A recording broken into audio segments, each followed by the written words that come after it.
Cheek Beak on the track. Many fantasies are being transformed into reality by modern science.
What's going on with you people?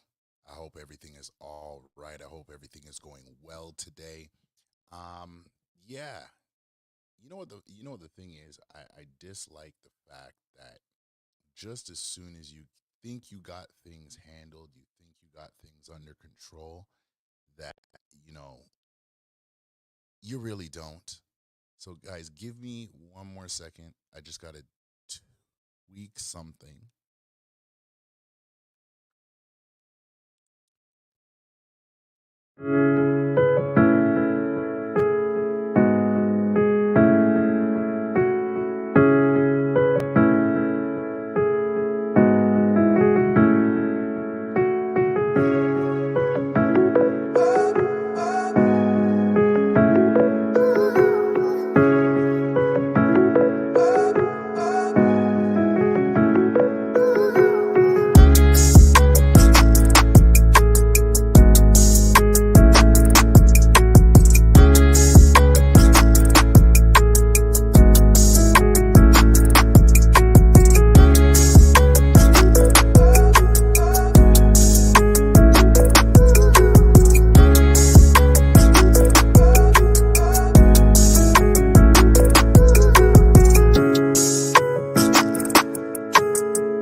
at you, everybody.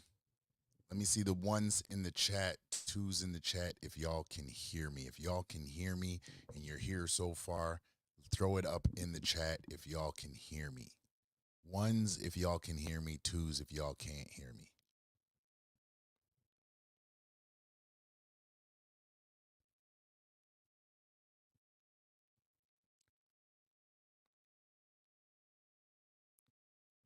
Stone, dum, dum, dum, dum.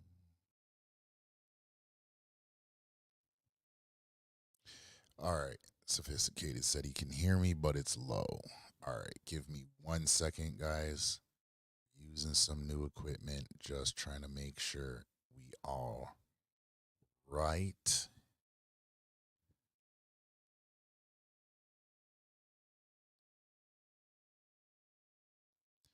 You, yeah, I think there's a buffer on this new stuff.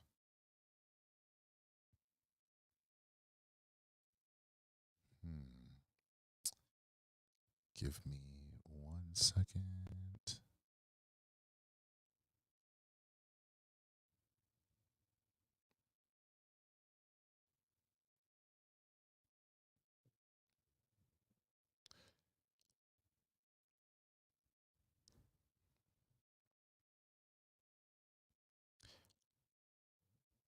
All right, all right. Is it still the same? Is it any better?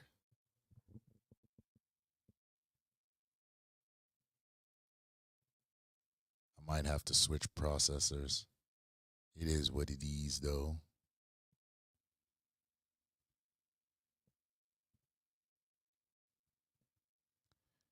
I'm gonna have to switch processors.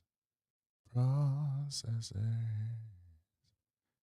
Oh, this actually my problem right here. Yo, let me know if that's any better, guys. Because I don't want to be yelling up in the place tonight, and I want this recording to come out nice. Friday night. We're trying to chill out a little bit. It's the last Friday of May. By the time we're done tonight, it's gonna be June. Ah, he said that's better. Okay. Okay, we're ready to go. We are ready to go. Kind of, sort of. I'm actually kind of. If I can be honest with you guys, I'm a little perturbed right now because my camera is not trying to do me any favors tonight. You. Nah, it's not running for me, guys. I'm sorry. It's not running for me, guys. Anyways, the show must go on. I am your host, Conrad, and this is another episode of the Real podcast where we are real people talking about real things in, I don't want to say real time because I'm more reactionary, but you see how it goes. You see how it goes.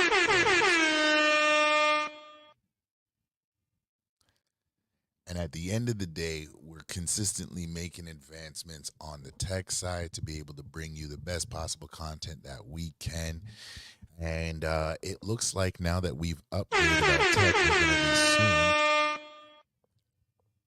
That's what's up. It looks like we're soon going to be upgrading uh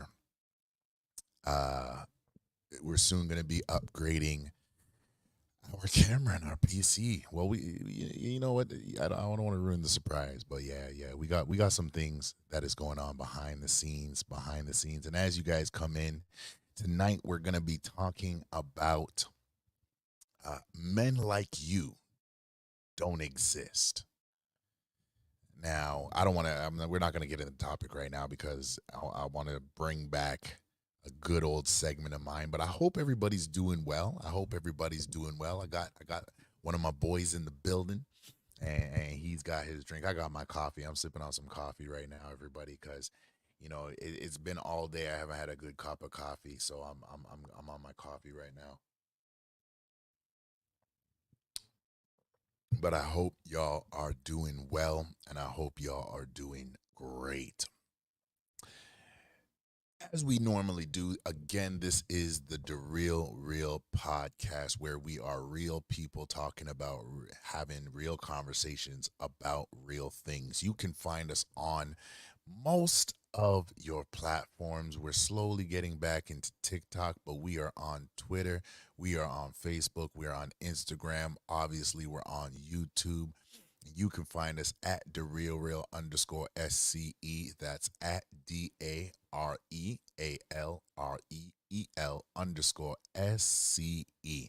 Be sure to give us a like and a subscribe and hit that share button. And if you're subscribing to us via YouTube, make sure to hit that notification bell because we have a full month of plans going out for the month of June. Yes, maybe short of one night, which is Friday, June 21st. Will might be the only Friday we might not go live in June.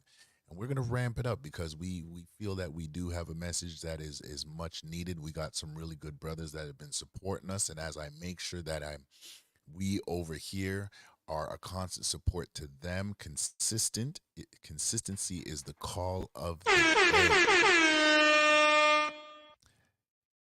It is the call of the day. And so as we move forward, that is exactly what we're going to be about. That is exactly it. Now, before we get into the first segment of today, I want to make sure that I bring my brother up. Don't know if he's ready, but I'm pretty sure if he's in the crowd, he is ready. So I'm just going to bring him up because we're going to hit it and move forward. No Diddy. I really got to stop saying that phrase. We gonna hit it and hit it strong. No Diddy. But I'm gonna bring up my brother to the stage, Mr. Sophisticated Jerk. What's good, man? What's good, brother? How you doing? Man, I'm doing great, man. That is good. How was the day today, brother? How was your day? Oh man, it was fantastic. Fantastic. Thanks for asking. How about you, man? I can't complain. Woke up this morning as I was getting ready for work, uh, and as I got out on the grind, my mind was just spinning all day because there's so much stuff going on in our society, so many different things on the politic level, so many things on a social level, media and entertainment, and I'm just like, what do I want to throw in tonight? And then I had to just tell myself to relax. So I was good. I was good. And then I got home. It's funny. I've been booting this thing up since I want to say when did I walk in the house? I think I walked in the house maybe like minutes to 6 on East Coast time. And bro, would you believe that it still ain't got the bugs worked out? I'm telling you. If anybody ever says, okay, nah, you ain't doing that bad, I am the living definition right now of struggle streaming. But we're moving on. We're moving on. We got some things in order, and that's why I'm not afraid of the small beginnings, because small beginnings and the consistency in the small beginnings equal out to great things. Bro, y'all been cooking this week, man. Y'all been cooking the last couple weeks. Holy. Yeah, we gotta get you back over there, man. We need Oh, you back in the bro. fold, man. Yeah, no, I've just been I've seriously been trying to work out my schedule and making sure that I'm consistent to things. I've had to make sure I put off some things that don't need my time and schedule everything accordingly. As we say, you can't be a man that preaches one thing and then you're doing another thing, right? So as I fix some things and get some things in order, even still, like, even over the next couple months, I don't even know if I told you guys. I think it was like last July. So yeah, during my son's second birthday, when I was going out to pick up his cake, and as I turned out into the street, boom, car hits me from the left side.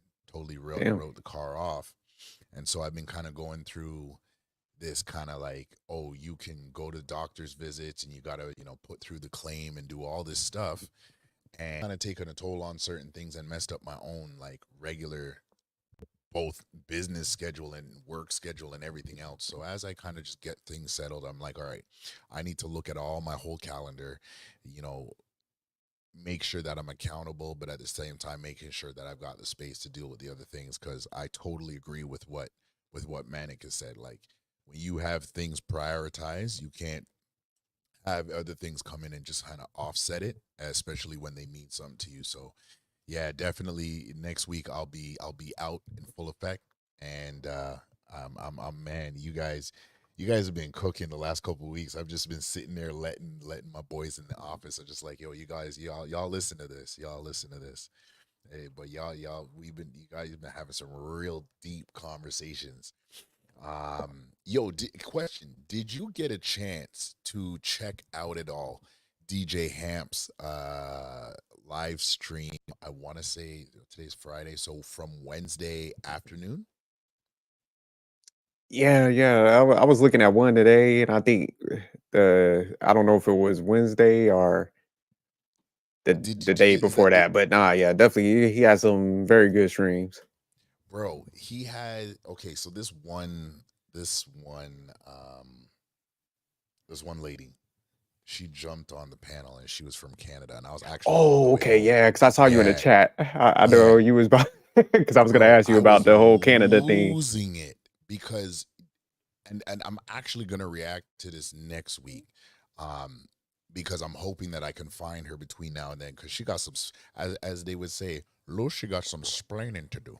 Yeah, she got some splaining to do, talking about the way black men in Canada treat black women. The minute she said that, I was like, nah, girl, you got this mistaken. Like, if you're hanging around some Pookies and some Ray Rays and you're trying to make them bow down and respect to you, yeah, just like anybody anywhere, like you're not gonna come and just tell them to bow down because you feel that you're a goddess. They're not gonna play that game. You know what I mean? So I really wanted to jump up there, and maybe it was a good thing because I was like, I wasn't to say I was heated, but like I was gonna be like, yo, explain yourself. Like I'm in Canada right now. I was gonna tell her like, pull up. I'm at Union Station. Pull up. Like let's meet face to face. Since you clearly ain't got nothing to do, but sit there and misrepresent your own brothers that you want to say you want them to represent you. I was like, nah, we gonna talk. So I'm gonna clip that whole segment and break it down bit by bit, and I'm hoping I find her because I would love to have a discourse with her. And if I don't, then yeah, what I intend to say is going to push the envelope, and I hope it gets back to her because she's not going to do that. That's the one thing. Like, nah, you're not going to do it, and it's not just about me being up here in Canada and kind of being that representative of black men up here in Canada. It's about black men anywhere, and men in general. Regardless of what your color, your creed is, you not gonna do it. Like I was sitting there the whole time, and like Come on, I was son. just I had to. I was like, come on, son. Like what are you on? Like what are you really dealing with? So yeah, bro. If you can go back and watch that clip, because he clipped it. He clipped it, and I didn't even know other people came up on the panel and had to kind of recorrect her, especially because she was, all over the place. I'm Jamaican and I'm in Canada, and black men do this to black women, and now everybody disrespects black women, and I'm just like, nah, you're not gonna get away with that because on the next hand, it's not just a black woman thing; it's an all women thing. The majority of you women are out of place and out of order, and you are highly disrespectful in this day and age. Y'all could be on fire and need a man to put you out and wouldn't ask for it. So it's like, all right, man, Yeah, it's funny, trust man, me. because when I seen that clip, you definitely popped in my mind, and stuff. Because I know you up there, and I know how you like carry yourself. So I was like, that don't even line up. But Yeah. man, one thing I would say that kind of irritates me, man, with I'll just say black people in general, man, where we do this separation thing. Mm-hmm. Oh, we got a different plight and struggle versus, like you say, like people would look at black people in Canada. It's just like, man, look, man, we need to just maneuver with each other, support each other. So yeah, that did irritate me when some people, try to do that separation thing. And it's just like, hey man, struggle is struggle. Why don't we learn what people go through and how they analyze that mindset what kind of got people through those different struggles, man. Yeah, and you know what the thing is? It's in my opinion, and when the more I think about it, right, and especially connecting with you, Manic, Will, Paulo, and you guys are thinkers, right? And being a thinker, you guys have helped to kind of like help me to kind of broaden my scope of thinking. And so that's why a lot of times I actually find myself really taking notes from, the things that you guys say and how you guys get into breaking down topics. And so even when I might not be present, trust me, I'm present and I'm thinking.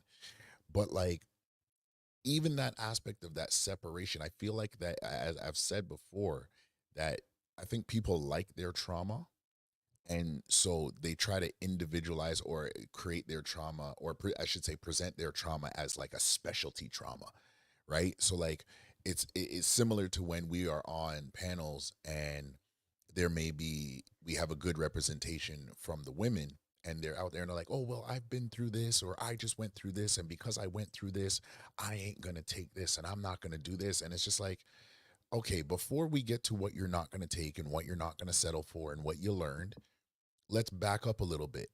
Why are you specializing your trauma? Why is your trauma specific, must be celebrated until death comes on the world? Like, I don't want you to feel like we're minimalizing what you've been through, but at the same time, don't make it a mountain that like we gotta build rocket ships to get to and conquer and get over. And even when we get to the top, it's not going to it's not going to be achievable. I think we can find a place of resolution, and we can find a place of footing equal with each other, where we've got to understand that we're all in that same kind of battle, regardless whether we want to admit it or not. And I think it just, people just find it easier to separate themselves based on what they've been through. And if people will separate with them in what they've been through, then they'll continue on in that same trend. It's like and shout out to Gas Mask. Today was his first live. Oh, for real? And Damn, I yeah, gotta go yeah, check it out. yeah, when you get it, I'll drop the link when we're finished here. But today was his first live stream, and I was there. Fatty Pap through, Nino and a couple of Adrian and Nicole, she passed through, and a few people passed through and showed them some support. And it's that first live stream jitters. Like, I know how I felt the first time I went live, and I mean, like I said, I'm a think tank guy, type of guy. So like, as much as I'm going live and I'm thinking about my topic and I'm looking at my notes and things that I got prepared, I'm also looking at it and I'm like, man, like, I want this to be better immediately. I want that to be better. Like, I don't even care who comes through, who doesn't come through, just as long as I know I'm given like a good representation. And even right now, not being on camera, it eats at me. But I've learned that if I'm gonna give the people on camera something, then it's gonna be there, whether it's on camera or off camera. So I work through these little things for right now. But yeah, shout out to Gas Mask wherever you are, brother. I know you be chilling.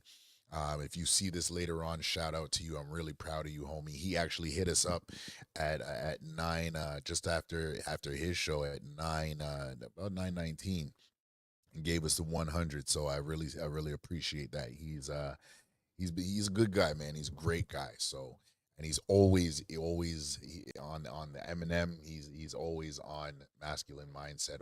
He's always around, always supporting, always pushing the live chats further. So kudos to him, and we're gonna make sure that we support him going forward. Actually, before we go any further, Jerk, I actually want to say this. I actually, yeah. Um, when do you guys post your reactions again? Was it every Monday? Either Monday or Sunday. Sometimes depending how it is. But yeah, mainly on Mondays and Wednesdays. We post like those Reddit reviews. Yeah, yeah, yeah, yeah. I actually be enjoying those. You guys actually kind of gave me an idea. I was like, yo, that's actually not a bad idea. You guys should expand that. But yeah, do me a favor. Actually, I might actually no, I don't have it on this computer. Drop the Manic Sophistication channel address in the chat. Y'all who's watching, whenever you watch this, I need you to go and support my brothers. Subscribe, show them some love, like, hit the notification bell, because these are solid brothers that I can't speak enough about. And yeah, definitely subscribe to them and check out their content. Great content, real balanced gentleman. And as much as he calls himself a jerk, trust me, he's more sophisticated than he is the jerk. And then we got the manic genius. I call him he's a giant. Does he know that? I know he's a His little ego pretty knows boy, it. huh? I said his ego knows it. No, but he's a giant for real. Like, and the reason why I say that because of the level of his intellect. I know he doesn't actually, from what I've experienced so far, he doesn't throw too much out. he's seasoned. But if he sees a topic or hears something that he wants to chew into, he's good on that. Yeah, definitely a smart, well-read brother, man. He definitely does his thing. Nah, that's why I like our squad, man. I think we building on it. But yeah, I'm definitely gonna check out Gas Man stuff. I gotta turn on Yeah, my alerts, man. I ain't catch that one. yeah, no, he had a topic where he was dealing with the morality of violence, Damn. and Okay. yeah, bro, right? I wish. Yeah, I'm gonna message him and tell him to do a part two to that, because that topic is heavy, right? And the aspect of which he was coming at it from was like, okay, how do we don't like violence per se in the end conclusion of how it's presented, but at the same time we we kind of live through it. You know what I mean? In terms of like, if we're frustrated, we see, and one of the examples that he used, he was like, Bugs Bunny, if we get home, we turn on the cartoons, you see Bugs Bunny hit somebody with a bat, and you chuckle at it, you feel some type of release, you feel some type of, oh, okay, all right. That kind of got that little bit of anger out of me. So it was really interesting to see how, even though he kind of, he went solo on that, but I'm really proud of him for doing that. And he definitely has to do a part two to that, and I'm going to encourage him, and we all got to yoke behind him on that, because that's a big topic, dude. For your first one, I was just like, man, I was like, he went hard. He just came out the bullpen just swinging. Shout out to Truth and What's Purpose good, Nexus, Truth? brother. We see you. Don't worry. We're gonna be tapping. This week has been hectic, and I do apologize, because I know you've been trying to reach out to me. I know you've been trying to reach out to us, but we will definitely connect. We will definitely connect. Um, what else? What else? What else? What else? I think So, that's real quick, huh? Conrad. So this definitely topic stuck out to me. What made you come to this topic? Oh, men like us don't. Oh, so I don't know if you remember. It was either, actually, I don't think you were on that episode. I think it was when I did episode 2 weeks or 3 weeks. I should no, it was 2 weeks Saturday ago. 2 weeks last Saturday, or 2 Saturdays past, I should say. Man, I'm fumbling over my words. Me and Truth did an episode, a good man who can find, right? And in that, we were discussing on a foundation, we were talking about the biblical aspect of what a good man is. And then as we broke it down as how does society benefit from being a good man, and do we benefit from being a good man, and in society, are we, how do we make that consistent? And I saw the comment by one of our supporters, Tiffany. She's off of Facebook, and she's always supporting, always showing us love, and she put in, it was very quick, she just put it in the chat. She was like, yeah, but like men like you guys don't like, they're rare to find, they don't exist. And I was like, hmm, I've heard that so many different times in so many different places, so many.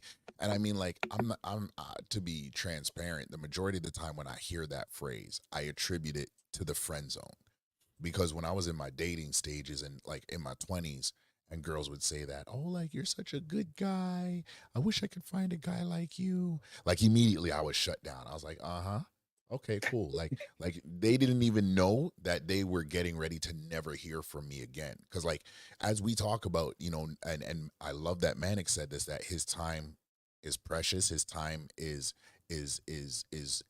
focused, right? So he's not going to allow, if he's chilling, he's chilling. Just because he's chilling doesn't mean you get to come and dictate his time. He's purposed his time for that, right? And he's going to make sure that he's able to utilize that time, right? Fairly, and what it's supposed to be used for. So I always had that mindset long before, meeting you guys, long before coming into this time and space where, social media has given us a platform to kind of express some of these long termed thoughts, and kind of fermented thoughts. And I would never, anytime I heard girls say that, as much as I wasn't like the guy, like, I really had to learn how to run game. Like, I didn't have the looks to be pulling. So I had to learn game, and really just like, okay, I got to be quick on my feet, got to be, my gift of gabs got to work for me, and it did. But at the same time, I was ruthless because I'm like, okay, well, and I think it was either you, Will, or somebody else said it about the abundance mindset. I was like, bro, like I really believe that this generation of men, they'll either get it or they won't get it, what that abundance of mindset means, because you can't sit there, and I honestly believe this, that you can't be in a situation where you're trying to get attention from women, and in trying to get that attention, you're not ready to get married. You're not even looking for a long-term relationship. You're looking to have an interaction that could probably, for me back in the day, it was an interaction that could mimic what I saw in R&B videos, straight up. I was trying to recreate that whole scene out of R&B videos for myself. I was trying to live the jagged edge lifestyle. Hey, where the party at? And you know what I mean? So because that was my end goal, everything about what I did was to lean towards that. So when I heard girls kind of say, "Oh, you're such a good guy," and I'm like, "Yeah, but you're not trying to get with me though." Immediately I was just like, "All right, I'm cut. I'm gone." And I kept hearing that. And as I got older, and especially once I found my wife and we were in courtship, that's where I heard it the most. To the degree, I remember I was doing an event and I had to set up this whole event and kind of run the house sound by myself. And I'm sitting there and I'm trying to, like, I know the sound, like I didn't have a whole crew with me.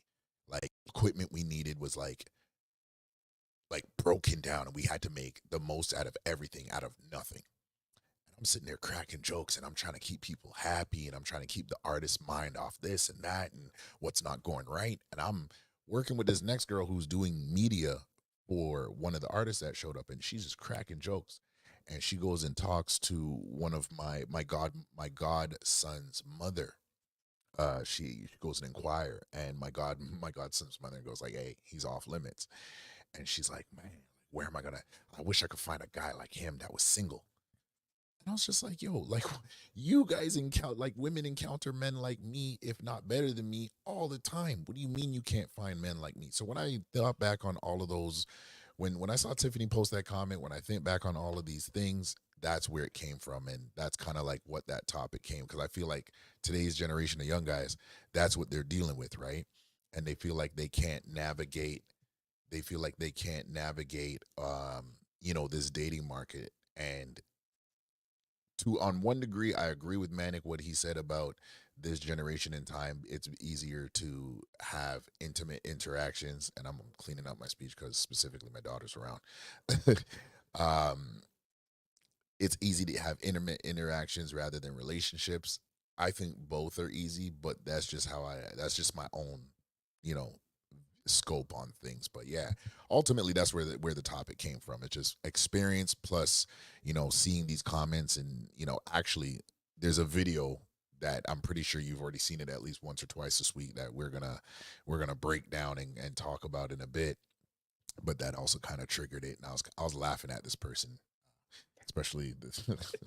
Well, you'll see it, but yeah, man, that's where this topic came from, and it's gonna be part of a series. I've actually got the other episodes already built, and it's just a matter of scheduling them. So yeah. No, that's a good background, man. That's funny you said that because yeah, like when we're talking to these females more and more, that seems to be the running theme with them.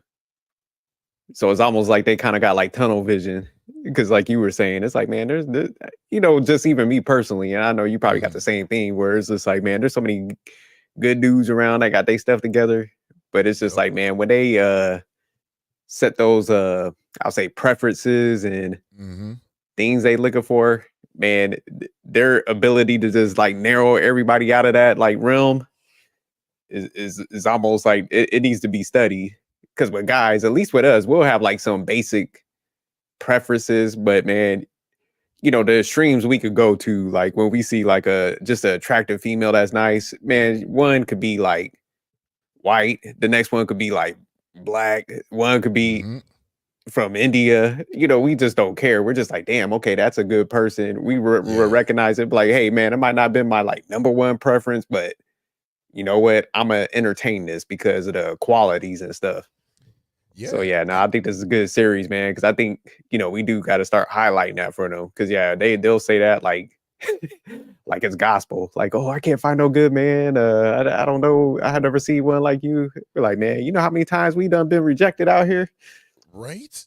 Like if I was to really, it's funny. A lot of times when like even when I talk to like some of the young cats and they're just like, oh, like you're living the life, you're married now and you got kids and da da da da da. And I'm like, okay, you can say that, but like I also find myself letting them know that like if you're not focused on a fixed goal, and this is how I look at marriage completely outside of my own marriage, right?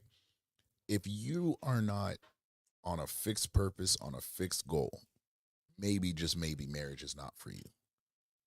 And the reason why I say that is because as we've said before that marriage, a wife, there's an aspect of that woman that elevates you, not necessarily in stardom or in cachet. You can't just walk into a bank and be like, yes, I have a married man, I've been married for so and so years. And they're like, oh, that's wonderful, we can trust you, we're going to give you a line of credit for $100,000. No, it's more on the sense of the fact that, okay, and it's not even necessarily like an accomplishment, it's just like, okay, for a woman to tie her life to your life, you might not be the greatest guy, but there must be something about you for a whole nother human being who could easily take their life and separate it from you, or say you're not necessarily worthy for me to be tied together with for how many ever years to come, which we're not going to put a number on. It just is what it is. We're just going to be, we're just going to leave it there, and I'm tied with you. So I always tell them, I said, like, yeah, I planned for my marriage to a certain degree. I planned to find a wife to a certain degree, and for where I was in the space and time, I was very blessed and favored to be able to find her. And likewise, there's certain men that I know that fall into that same category, whether they're near here in Toronto or abroad like you, in the States and in different countries. So I always tell these young guys, I'm just like, you know, you got to know you. I can't make you know you, and but at the same time, a girl is not going to come along and be able to make you know you. You got to know who you are. You got to know what your game and what your walk looks like, because if you don't, you're gonna be friends with some really great girls, and they're gonna be really great looking, and they're gonna say, "I wish I could find a man like you. You'd make the perfect boyfriend. You would," and you're gonna be like, does this girl not realize I like her? Does this girl, and you're gonna, and some of these guys are going to start feeling down about themselves, and that's the next thing. I don't want these guys to be sitting there feeling down about themselves. I want them to be able to, literally make sure that they're squaring their shoulders, standing with their posture straight, and making sure they're taking care of business. So it's like, know where you're at, and that's a whole nother episode. That's one of the episodes that is going to be coming along, where it's going to be like, know your lane and stay in your lane. You got to stay in your lane. If you don't know what lane you're running in, yeah, you're gonna get some stray shots. You're not gonna like it. You are not gonna like it. So, yeah, at the end of the day, it is what it is. They got to make sure that they're up on game, and they know how women are gonna operate. And that's why I say it's like looking at it. And I guess again, because I was married, I don't know if that's the same thing you experience, but that's something I experienced, where it's just like, okay, because I'm married and I'm out the game now, I see things and I'm just like, yo, that's so easy to deal with. Why can't some of these guys get it together? Yeah, no, I totally see it from that perspective too. Because like you said, man, I like the one thing you pointed out where you're like, man, you got to just kind of like lock in and focus once you get married, man. And I think that's the key. That's why I be telling people, because even in the Bible, man, it says like, hey, the idle mind is dangerous. So it's like, man, you gotta like you said, kind of be productive and find different things to do. So I totally agree with that. And I think that's the issue with men sometimes. Like you said, it's just they're not, understanding their value. So I definitely love like you're creating these series and stuff. Cause yeah, even the live that we were on yesterday, Stan was asking us, he pulled up, he was asking us some good questions where like me and Dame started breaking some stuff down, from like a married guy's perspective. Cause he was like, hey man, a lot of guys are like Hmm. struggling with certain things. So he was like, "Hey, can y'all break this down?" And at first, man, it causes the pause, but when we started giving him, some details on it, he was like real appreciative. So I think what you're doing, man, is definitely going to help a lot of people. Oh, bro, and that's the thing. Like, I think, and that's one thing I want ladies to understand too. Like, and I'm growing on that part, and that's one thing I'm learning from y'all because when brother, if I'm actually kind of regret the fact that I put that out there, but when I was first getting started, it was what it was. That's just where my mind was at, because with this generation of younger women that are between the ages of, like, say, like even 20 to 25, you really can't tell them nothing. And so I was just like, I remember on the first podcast that I recorded, and I'll probably put out a video or clip it, but I was just like, yo, ladies, if you come through, cool. If you don't come through, I'm good either way, because I ain't focused on you. I got young guys all around the world that are sitting here hurting, thinking that they're the bottom of the barrel, and they don't even know that they're not even in a barrel. And like, that's the part that hits me. Like, and I look at myself in that same regard to say, okay, when I was younger, I had a small group of people trying to sit there and dog me. And when I took myself out of that little barrel and saw how big the water was and how vast the ocean was, I was like, oh, snap. You mean I can go anywhere? Like, what really opened it up for me is I went to England. I think this was 1993. And I went for a funeral. And bro, these two twin sisters, bro, they were loving your boy. And at that time, I wasn't nothing but a big smile and and for some reason, my ears were like bigger than my head. So I was just like, I didn't understand it. But like, when I came back to Canada, oh, best believe nobody couldn't tell me nothing. I was like, yo, unibrow and all. I was like, I was getting UK love. Get out of here, bro. Y'all can't tell me nothing. And then like, and then like it. So in here, like, oh, down like in Toronto, in Ontario or Canada, Toronto, there's like areas where you got like, it's the small cities or small like little suburb like sections, and then you got like obviously the downtown, the big city, right? And when like living in Durham region, so that's like one of them like small towns, right, or small regions. Coming in there, everybody knows you. Everybody knows somebody's family, auntie. Somebody knows who your auntie grandma is, right? So I was like, yo, I'm not gonna finish my high school down here. I need to get out. I need to get into the big city. So I moved into the big city. I'm 18. I'm about 17, turning 18. Only guy, got my own apartment, working nights, going to high school in the daytime, on the ball team, but I was also doing the announcements, but I was also part of the choir, but I was also part of photography. Like, I was just everywhere. And the thing that made it for me is everybody that was cool, like that was notable in the school, lived in my building or chilled with somebody that was in my building, so much so that I found out that people were chilling with my god brother. And so when me and him linked up, immediately he introduced me. He was like, Bomb, okay, I got cachet. Them times, like they had just, this was like 2002, they brought ponies back.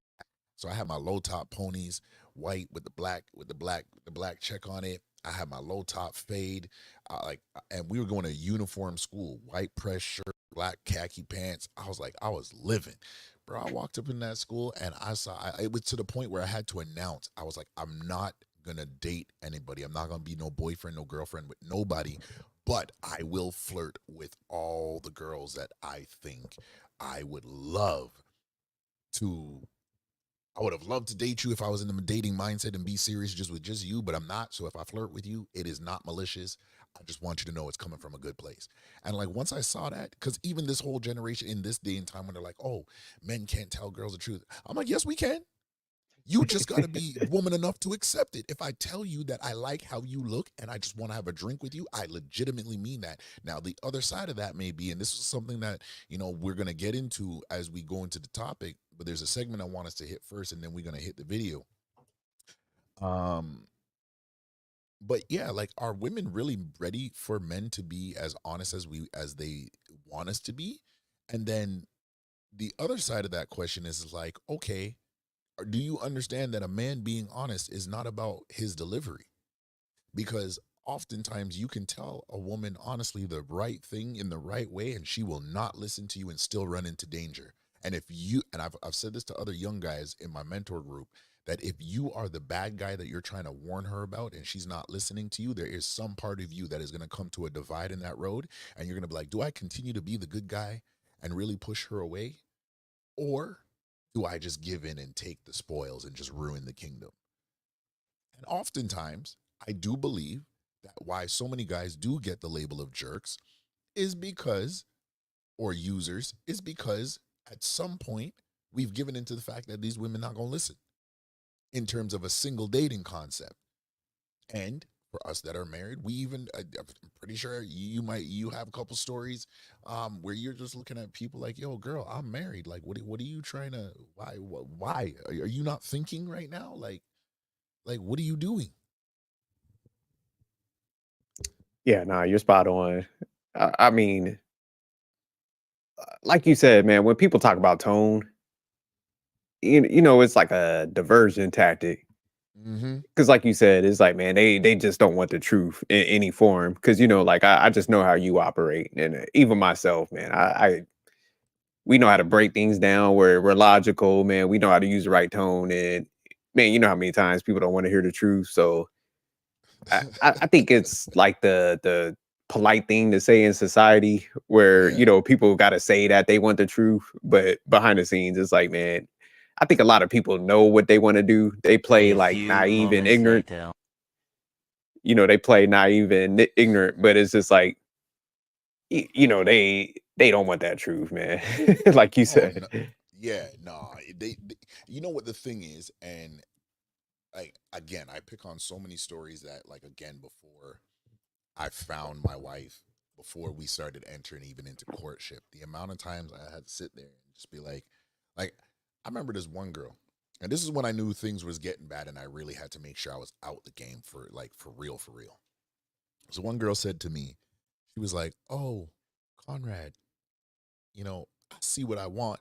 Whatever I see that I want, I get it because that's the type of boss woman I am."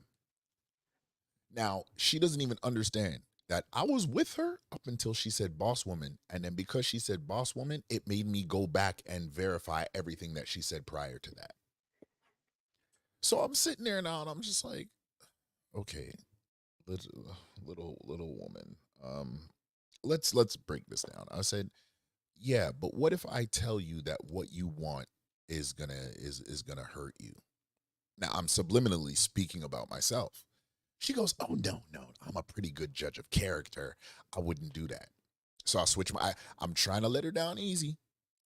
Switch my tone again. I said, "Okay, no, you're not understanding what I'm saying. Okay, you are walking." I said, "Let me ask you this." I said, "Do you want a man to use you sexually?" She said, "No." I said, "All right, cool. So what if I told you everything you just said was giving the keys for a man to use you sexually, and you're actually at the point where you can't stop it because you've actually gone too far?" She's like, "No, I haven't done that. I'm in complete control." I'm like, "No, you're actually not." She couldn't get it. So after about 20 minutes of trying to break this down to her, I went, again, I don't want to give too much of what June is going to bring, but I have an episode called Heel Turn, bro. I went full turn on her. It was like if we watching WWE, it's that moment where your favorite character is about to get hit with a steel chair, and only you and the people behind the man can see it. I just went full heel on her, and I said, "Look, girl, honestly, you at a point in the conversation where you already gave me the business without giving me the business a week and a half ago, and I've just been debating with myself if I should take the business or not, because I did present myself as a man of morals and character and decency, and I'm really trying to remain that guy, but you're appealing to the other side of me that really just doesn't care about you." "Oh no, you wouldn't do that." I said, "Get off the phone." I was like, "You know what? Never call me again. Don't call me again," because and I think this is what, again, young men in this generation, you need to do. You need to start just telling some of these girls, like, "You're straight up trouble. I don't need to have you around me." Like, no offense, like, call it what you want to call it. I don't need sex with you that bad. Your your coochie's not that important. Like, it's not gonna make me pay my bills any more than I paid them yesterday. It's not gonna make me go to work harder tomorrow than I went to work today. Like, calm down.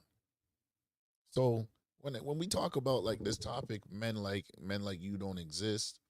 Um, and women not finding a good man and women getting told the truth and all this stuff, like trust me, on this channel, June's gonna be a rough month for the ladies because like I'm not bro, I'm telling you straight, I'm not trying to spoon feed nobody.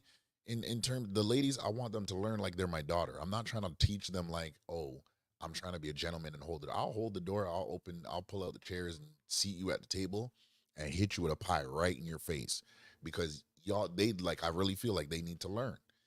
You know what I mean? And how I notice is because even some of the girls even some of the women, I should say, sorry, like Nina and Miss True Nicole, and Ashley that have been on the panel with Will that I've been able to be introduced to, they've been able to handle it. And Yeah. whether we break it down straightforward or we come with the decorum, they get it. So I know women can get it. And if they don't want to get it, then I just know they like living in their delusion and they like their trauma. And that's what I'm trying to expose. Do you like your trauma or do you really want what you say you want? Because if you want what you say you want, then we could hold a whole dating show and get every one of y'all hitched tomorrow. But if you like your trauma and you like your delusion, okay, then you're going to continue to experience the same thing day after day, week after week. No, I like what you said because yeah, at a certain point, man, I it's funny, man, talking to you because man, we sound so similar. I was literally talking to somebody the other day, and we're talking about like servant leadership and stuff, and I was like, hey, listen, that's a nice term, Mm-hmm. but eventually, like you get to the point where you got to use a hybrid of everything. You just can't be a servant Yep. leader because you start understanding like people take advantage of you being super nice where you're changing your tone, you're trying to accommodate everybody, and then you just start realizing like, man, this person really don't want this message.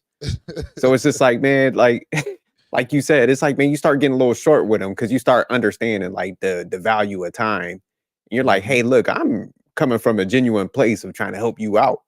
It's not like I got any intentions. I'm not trying to jump in the sack with you. So it's just like, Yeah. man, when you're like sitting there trying to help people and then you start realizing they really don't want the help, like you said, man, they want to kind of rest in that trauma.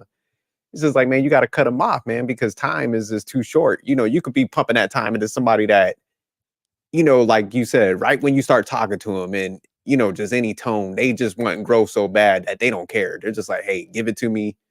I might not be able to, like, I might not want to hear it, but I'm gonna take any tone and like the couple of like you said panels we've been on, man, they absorb it. They hit us back, be like, hey, I appreciate you guys giving us that advice. So yeah, now you got to be direct, and like you said, June's gonna be rough, but if they truly want to like get changes, hey, they're gonna tune in and get that message from you. No, no, no. Trust me, and I'm gonna have the brothers here, and I'm gonna make sure I do my best to get some ladies up too, because I don't want to just sit there and give it to them, and they're like, okay, well, Conrad is only given his philosophy. I'm just like, listen, my philosophy has kept the wrong people from being together, so that they can actually be with the right people. My philosophy is something that I lived by, and it has saved my life. And if it can save my life, like bro, in my mentorship group, and I'm not trying to toot my own horn, but then again, I'm just gonna do it anyways.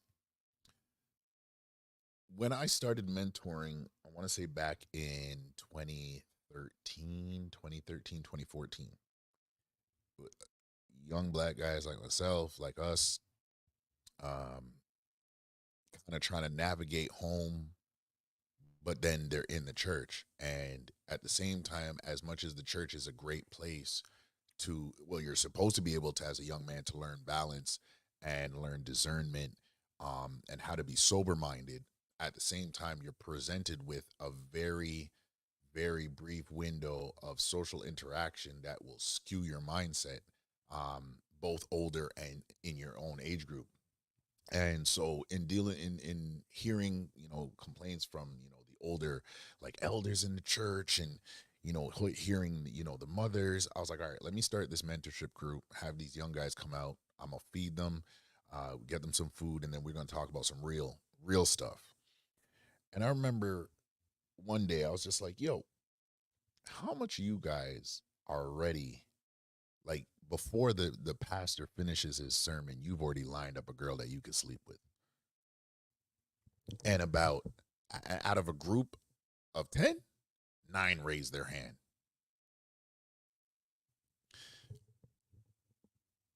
Give me one sec. Oh, no problem. You gas mask. If let me know what the volume's like right now. I did pull back a little bit, but I'm also not stationary right now. So if I drop, just hit me with a 2 in the chat and let me know if the volume dropped below what it's supposed to. Yeah. So I'm like, yo, how much y'all got a girl lined up before the sermon's finished? None of them raised their hand. The one that didn't, I was like, okay, well, why don't you? He's like, I'm like, is it because you're paying attention to the message? He's like, nah, it's just because nothing didn't check out. So I'm like, okay, so let's all take a consensus here. We're supposed to be technically hearing a message that, and for if we want to say a long story short, that's supposed to save our souls or elevate our mind. But we're all focused on something that or someone that can't really help us, even if we needed them to help us by giving us $1. Like they don't have to help you. Does that make sense? And they were all like, nah.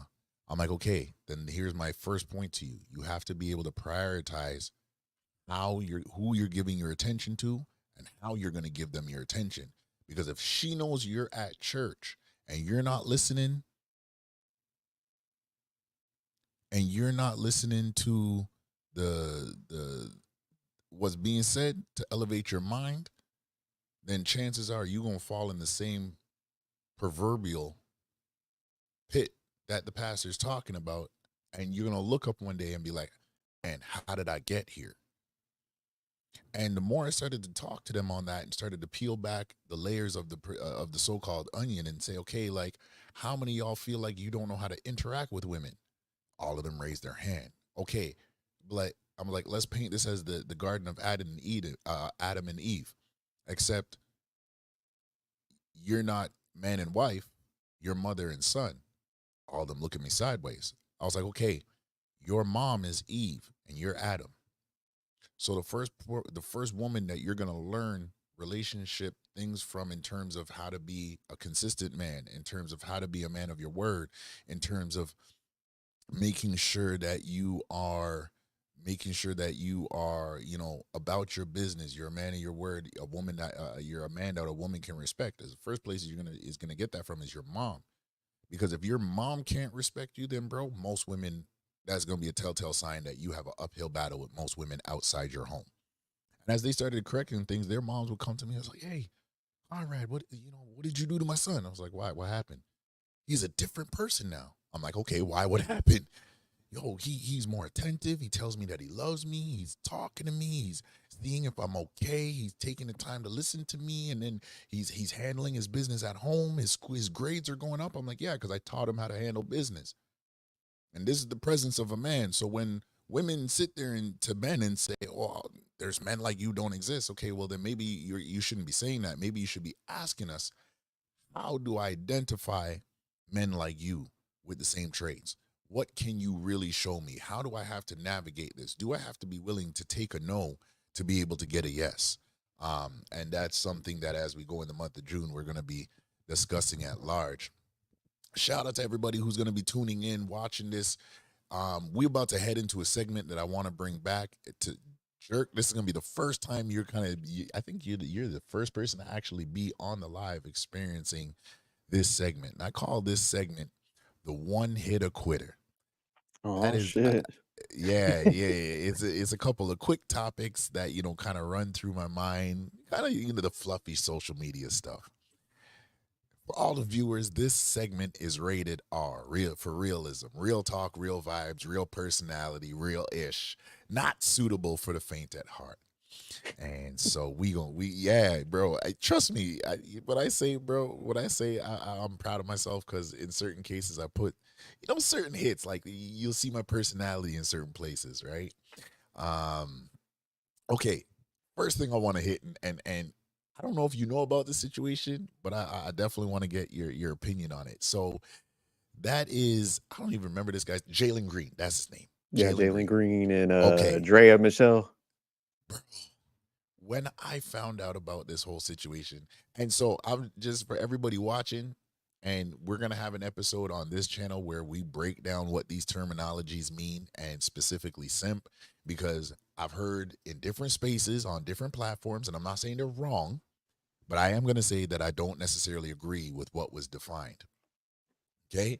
On this channel, before we go into this clown, this simp, okay, a simp is a man that is buying the attention of a woman that is not reciprocating that same attention and or time.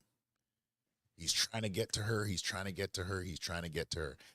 Even if you have interactions and are intimate with that girl, it does not mean that you are getting the same level of investment from her that you're giving to her. That is the definition of a simp. Again, I say, it is a man who is buying for the attention of a woman, and he is not getting that same amount of attention and effort in return. That is the definition of a simp. At least that's where it started from. So all these other definitions, if anybody ever wants to challenge it, clip it, we can debate it on another day. But what do you think about this? Now, as you can see, I have him labeled as the donkey of the day.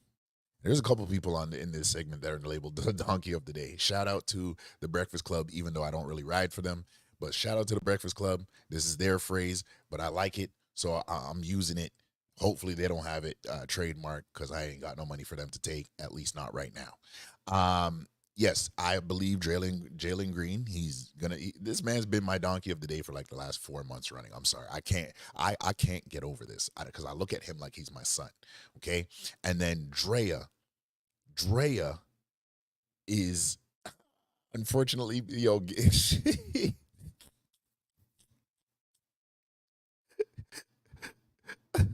Facts, gas mask. Facts. Hold on. I want to see. Okay, guys, you got to let me know if these sound effects be hitting, because I don't even know if they're like, I'm hitting certain things and I'm just like, okay, I don't know if I'm really. Yeah, we could Y'all hear can it. hear That came in. Yo, holy Moses, gas mask came through with the unfortunately money can't unlame a lame. Yeah, that's the quote for the week right there. That is the quote for the week. Clip this. Oh my days. I'm gonna have to go back to this at this episode and when I clip this up, man, I gotta make sure I get this part. Holy. Oh my days. Yeah, I ain't gonna lie, man. Them sound effects was kind of fire, man. Hey, I'm pretty sure Will has most of them. If he doesn't, then it's funny, as I was kind of building up and, sprucing up my StreamYard, there's a what was it? There was a tutorial I found on YouTube, and the guy for the channel actually linked the Google Drive file for this. So if you need it, let me know. I'll throw it to you and Manic and whoever, and y'all can upload it into StreamYard. And actually, I'll send you guys the link to the video, because some of the technologies I'm using that was able to get this sound going. Oh, okay, no doubt. StreamYard. Yeah, I gotta step my game up. Y'all got sound effects and stuff. But you Bro, mind if I take a crack at this? Because yeah, man, we actually reviewed a video clip on Jalen Green and Drea Michelle. Go ahead, bro. Because Definitely, like you said, man, donkey of the day, and man, it's funny gas mask put that up, because yeah, man, just a lame with money, man, and it ties into what you was breaking down earlier, comrade, like a dude that don't understand his value, man, where facts. he's just so infatuated by like Drea Michelle that, man, he'll put his whole I'll say success at jeopardy. Because Yeah. I mean, man, she's had like multiple like rich dudes in her life. So here he is. I think he was like 23 or something like that, and she's damn near 40. Bro, he was 21 when this all started. Oh, okay, yeah. I knew he was super young, man. Now. Yeah. So it's just crazy that with him, like as much success and how much work he had to put to get to the position he's at, that he'd be willing to throw it away for a chick that's literally just targeting him, just like try to put a baby on him so she could cash out. Mm-hmm.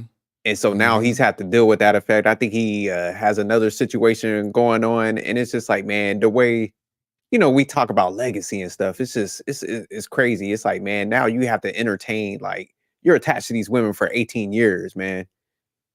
And then, you don't know what type of like resentment, Mm-hmm. crazy parenting styles they're gonna raise your kid with. So it's just like, man, you're kind of low key creating this destruction. So yeah, the donkey of the day definitely fits.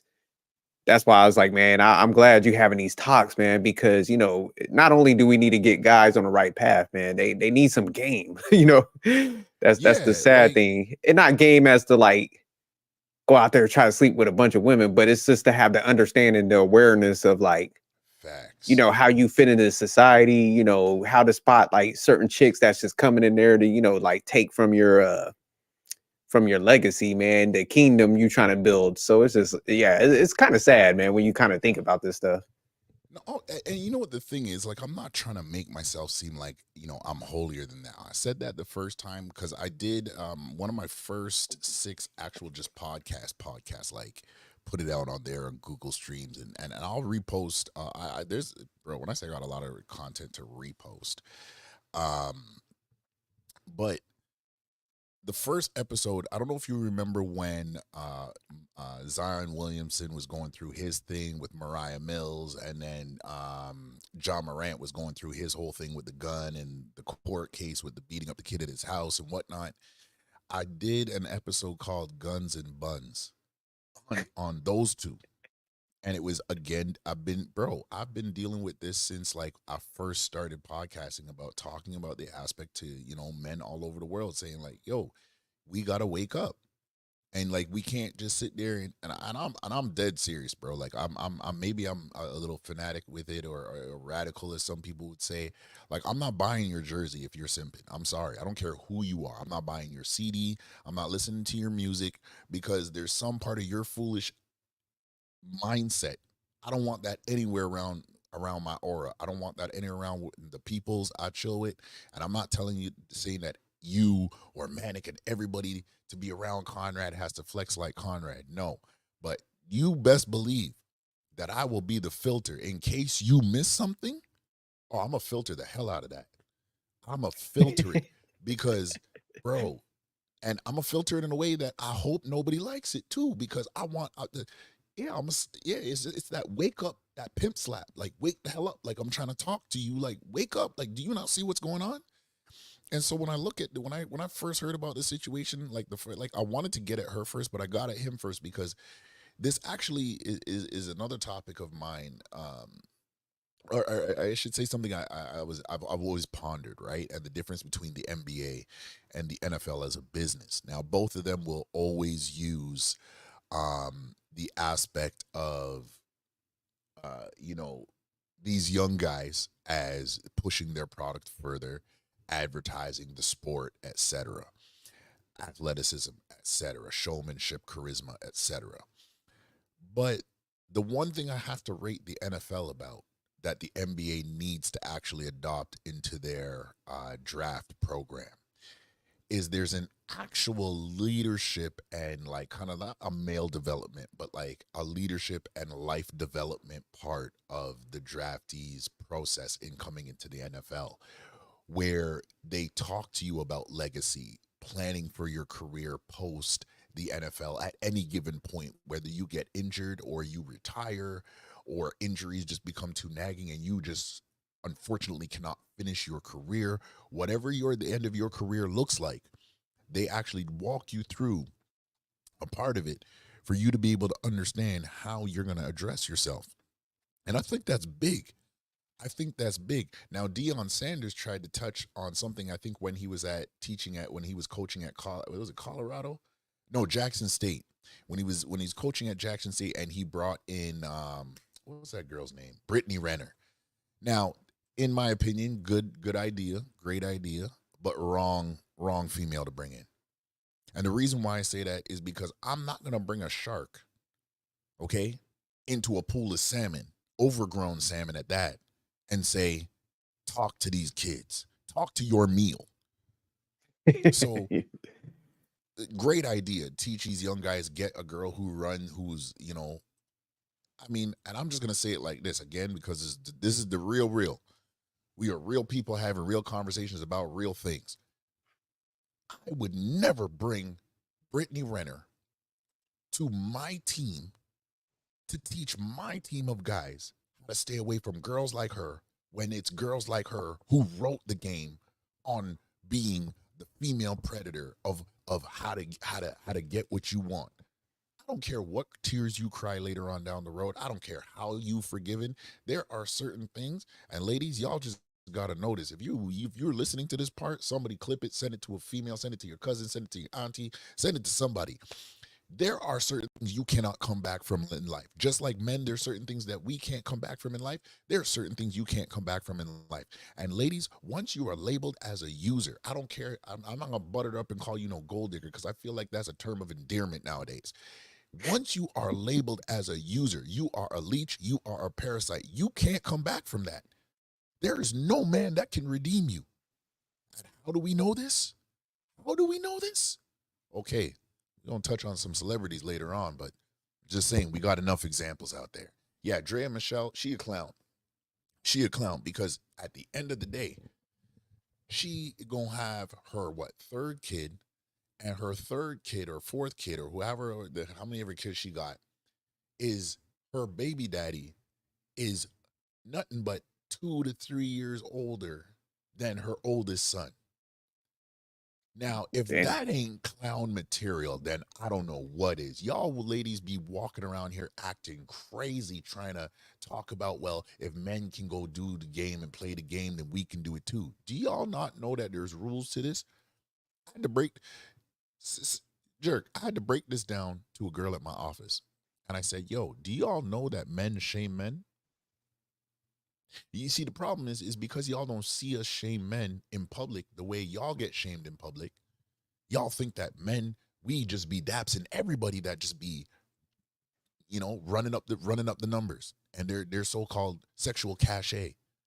But they don't know what it is to see a man get shunned by the group of men in certain ways because he should have had better discretion than just to run around with any type of woman. Like, they just think that we just be sitting there holding NBA playoff trophies because dude got with old girl. It don't always work like that. And you got to be a real man to have another man be like, yo, dog, that was straight up like, dude, like, I know you doing your thing, but that was just nasty. You didn't even have to do that. Don't do that. Why would you waste your time? I've had those conversations. I've had guys come and talk to me and be like, don't be that guy. Don't be stupid. And I'm sitting there like kind of in my feelings like, oh, he trying to cop block. No, he was trying to save me. He was trying to save me. So, Jalen Green, all praise to God for your talent and your ability. Please, sir, for the sake of your kids, focus on your craft and make sure you invest in some stocks and business, build an apartment or two so the government can give you a tax break on your money, and make sure you put some other money aside for when this lady decides that she's 50 or 60 and needs a pacemaker, and because you got children that's attached to her, you need to pay for that pacemaker because you ain't going nowhere. In the words of Yosemite Sam, you're not going nowhere. Who's next? What we got next on the docket? Okay, yes, and we're gonna have some fun. I don't know if you got a chance to watch any of the NBA playoffs. I saw a bunch of highlights. I can't say I'm the biggest. I'm not an avid watcher like I used to be.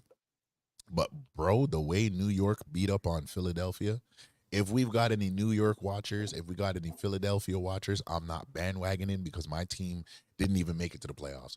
The Raptors, my hometown team, we weren't even in the running to talk about playoffs. We rebuilding, so I understand it. But you got to understand, the next closest city to me is it actually might be Philly. No, it's New York. I had a hell of a time laughing at the way New York beat up on Philly. As we can see, Homer has the Thor hammer, and he's taking old Liberty Bell. And I don't know who number 0 is on Philadelphia, but yeah, you all get your bell rung and cracked. That was funny to me. I can't lie. Yeah, I'm a Knicks fan, man. Knicks at Okay. Brooklyn Nets, Okay. and yeah, they gave him that work, man. I was actually shocked, man. I ain't gonna lie. I wrote them off on this series, but my boy Jalen Brunson came through. You know, he was Oh out there man, balling. bro, I ain't never seen a man so taped up since Dennis Rodman in my life, bro. I felt sorry for him, like because he was out there balling when balling wasn't possible. Yo, let me ask you a question. What do you, as a Knicks fan, what do you think about having Tom Thibodeau as your coach? And the reason why I ask this is because, again, and this was mentioned after the Knicks lost, and they were kind of reviewing the injuries of OG Anunoby and Brunson and what's my other dude, Julius Randle, and some of the other guys that were just elitely banged up, right? And they were talking about anywhere Tom goes, there's a running narrative or reputation that seems to follow him that he runs players into the ground. Do you think that's just him, or like players ain't built the way they were used to, so it is what it is? Like, what are your thoughts on that? No, that's a good question, man. I think it's a little bit of both, man. Tom, I think he's one of them coaches, man. You bring him in early, Mm-hmm. where he gets him that work ethic, but it's like eventually, man, you're gonna have to fire him because he's gonna run him into the ground to the point where, like, you know, he's trying to treat them like old school players and stuff. And it's just like, Yeah. man, the way that they're maneuvering now, you know, they're a lot faster. Because some dude was breaking it down to me. He was just like, man, you think about it, your body ain't really made to be you know, moving like that. The, you know, basketball movements when you're cutting, Mm-hmm. you know, you're just ramping up, you're speeding up quick, you're jumping, you know, super high like they do, you know. So you know, their body's just not built like that for that like longevity and stuff.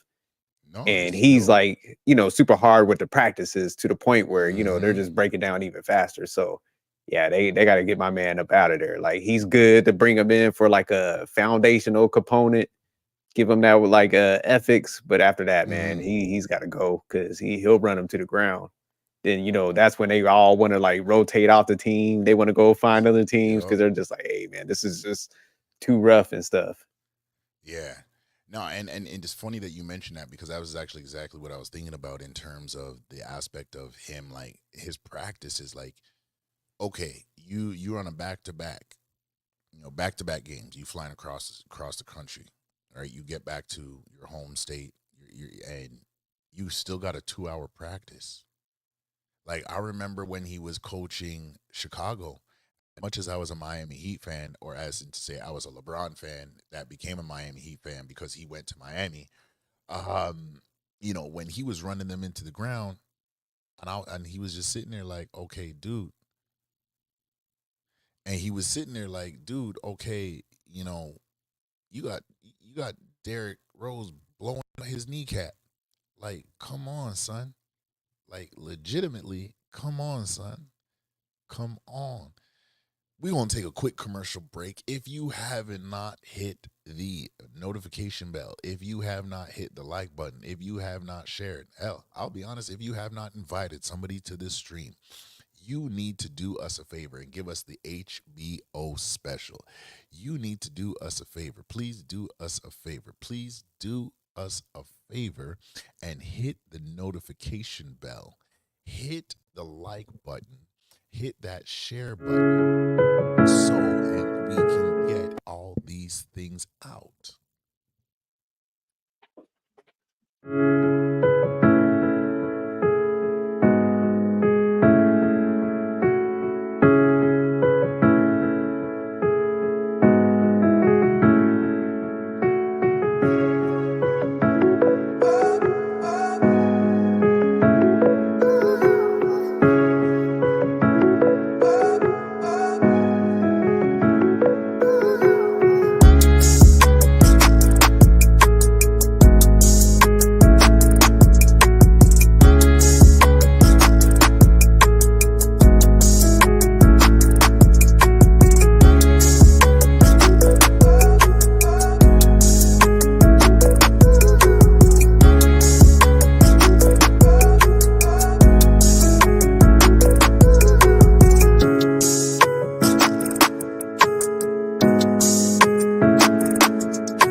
quick commercial break.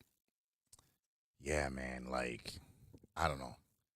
Thibs. He needs to take it easy. He needs to take it easy. Not too easy to where like his team starts to like not show improvement, but he does need to take it easy. Um, Real quick, Conrad. yeah. Back on the Philly and the Knicks one. I wanted to ask you, what do you think the Philly needs to do at this point?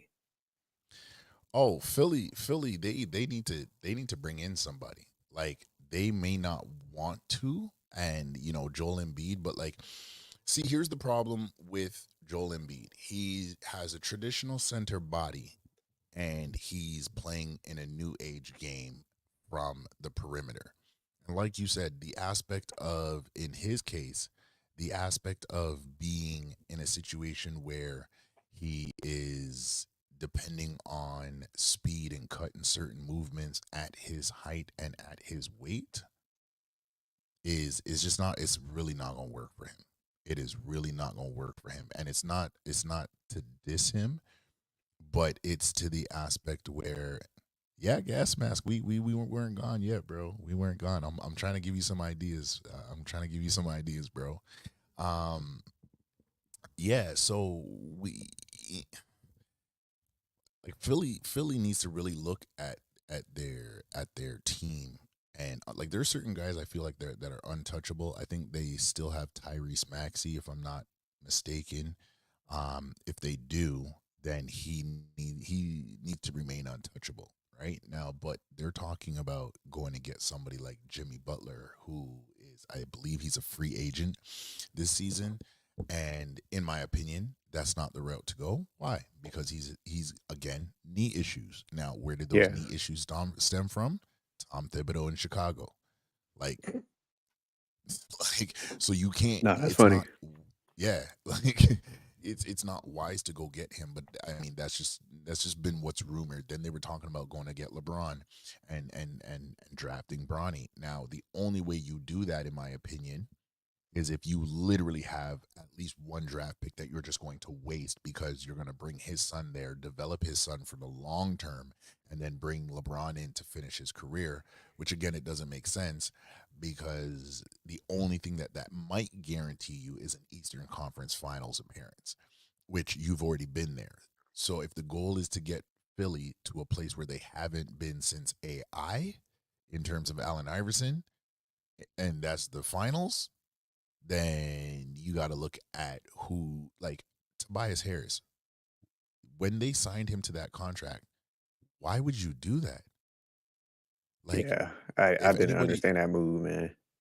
yeah, like he was in Orlando at the same time as Aaron Gordon. I don't know if anybody remembers this, but they used to be their double combo four that was moved, that they were able to cut and post and shoot and move, and they were running them as a double threat. I think, if I'm not mistaken, that wasn't too far removed from Hito Turgulu, and Rashad Lewis.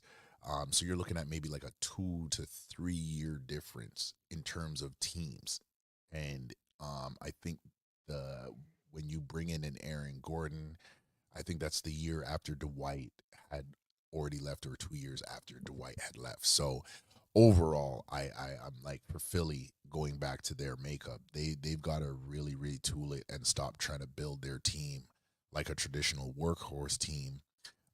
If anything, I think they need to kind of look at something of what Indiana has done from an Eastern Conference standpoint, and build on what Tyrese Maxey is right now and kind of find padding around him. They need to take paces like, take a blueprint from what Minnesota did, what Denver did, what look and see if Embiid and Tyrese Maxey can be to the extent of what they have over there in Boston, and then see if you can manage to get a veteran like what's happened with Dallas. Now that's going to be hard because it's the Eastern Conference, and that's unfortunately not where the biggest markets are for the biggest stars right now. Everybody's Western, and for the guys that are the biggest stars, they're locked into contracts.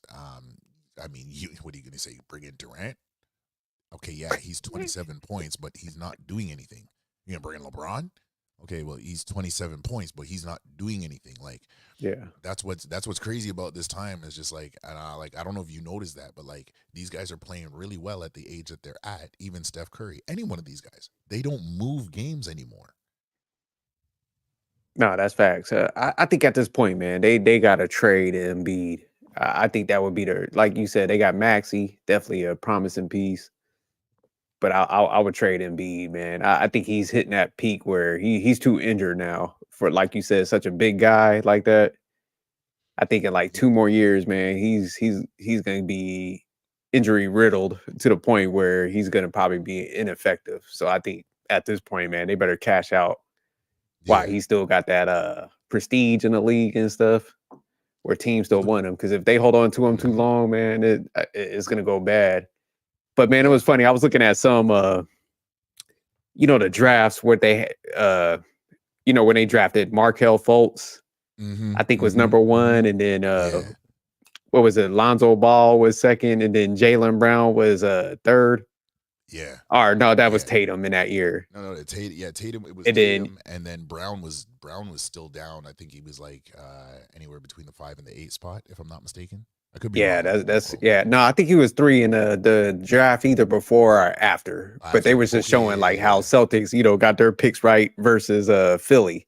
Because you remember Philly had what was it? Trust the process. Man, they was messing yeah. up all those picks. But okay. Now this is where I say like, and I'm gonna throw this as kind of on one hand no shade to LeBron, but at the same time, this is also the problem with living up to the hype. And I think this can also happen to guys in dating, right? In this modern market of dating. Okay, so you have LeBron, he gets drafted to the Cavs. They don't have they weren't known for having a great or even a good front office.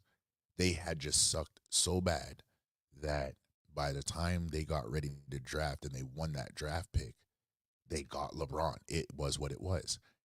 Let's be honest, for every hype that was around LeBron before he got drafted, nobody knew that he was actually going to pan out exactly the way he said he was going to pan out and the way he was marketed to pan out. Cleveland didn't believe he was going to pan out, and I'll tell you why. Because if Cleveland had believed he was going to be even close to the level of what he is now, they would have retooled their front office under the owner to be able to put smart guys who are business savvy to be able to pick and what does a great coach look like long term? What are good role players looking like long term? What's a great solid number two? What do we have to do to get a number two here? If LeBron's under a rookie contract for 4 years, that means I should be able to sign somebody for a 5 year deal or a 5 year deal, give them a 4 year deal with a player option, or give them a 3 year deal with a player option after two, um, and give them some good money. That means I got 3 years to make somebody who is a bona fide number two. LeBron can still be LeBron, and the role players will be role players. But again, it goes back to the front office, and this is where, no offense to Philly, no offense to Daryl Morey, but like, bro, you're not that great. Like, yeah, trust the process of what? Like, no offense, that was catchy and it was marketable, but that's all it was. It was catchy and marketable. It wasn't anything that was proven. And the funny thing is I've heard the commentator say that again, Joel Embiid, closest thing you're going to get to a traditional big man in terms of his size, but his mentality is not that, and he can. And the funny thing is I think he's pretty hypocritical if you don't if you ask me, because you're going to go in there and talk about Ben, not wanting to be that guy, not wanting to really take the ball and da da da da. Okay, bro, how come you never play with your back to the basket? How come you're sitting there doing all these stupid DX chops and running up and down the floor doing all these stupid guitar things, and bro, you can't really play with your back to the basket? You're a face up center that shoots threes. You really can't run a fast break. You barely jog a fast break. And then you can't play with your back to the basket.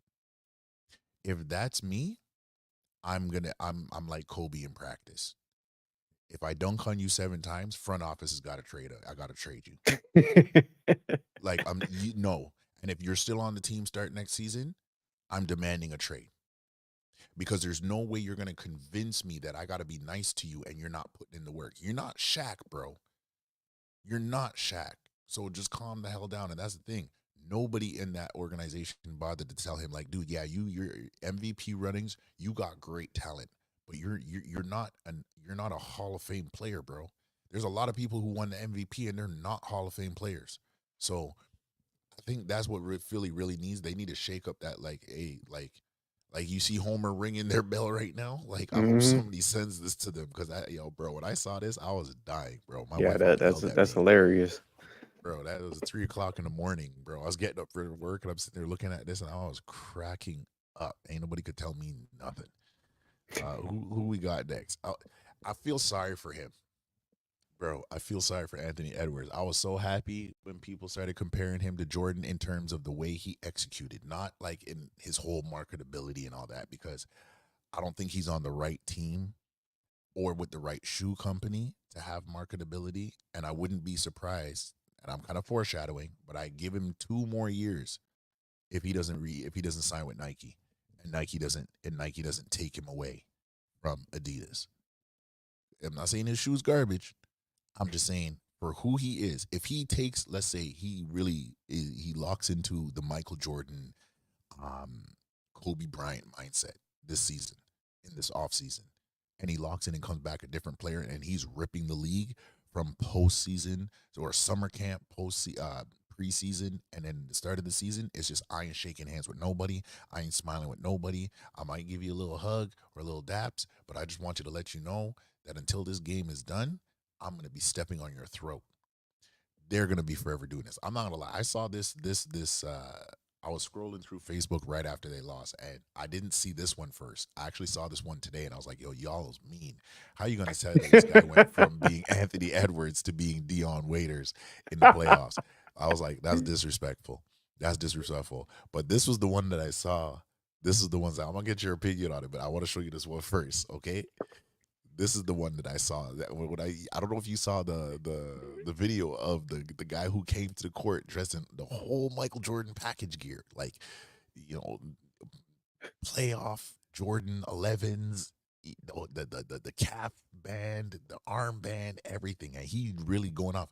But my dude, this guy right here, this guy is like, when I tell you, he is like probably like 5'5", 5'6", and he running around the court trying to do everything like Jordan. Came to game day at the neighborhood basketball association, and bro, I was dying. I was dying. Yeah, this is hilarious, bro.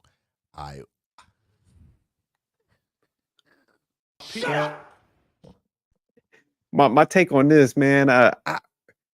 I do like Anthony Edwards. I think he showed me a little bit. Definitely got to polish up his game a little bit. But to me, man, I think that some of these players, they stupid for the fact that, they allow people to run with that Jordan narrative. I would take that stigma off my back quick. I'd be like, look, we shouldn't be compared to no Jordan. He's the best of the best. My man's a legend. I'm trying to work up to that. And I think if they take that stance, man, I think it'll like take that pressure off them. Because, even LeBron, when he played around with it, it's like, man, until you get those accolades and you in that tier, it's like, man, don't even allow them people to try to stick you with that. It's like you got to manage them expectations, kill them expectations up front. So, yeah, I'll shut it down. So, yeah, Anthony Edwards, definitely a good, promising player, but he's got to, like you said, develop that mindset like my MJ, man. I don't know if you ever get there, but definitely go on that lane, but take that stigma off your back. But I think Timberwolves issues, man, I give them a shout out for making some of the moves, like bringing in Rudy and, to kind of match up with Towns. But looking at their team now, they got to probably trade Towns too, man. I think that's the piece, man. They got to make some trades, Here's my prognosis, right? You know what I mean? And this, I'm gonna play this first, and then I'm gonna explain why I'm gonna be so harsh on Rudy.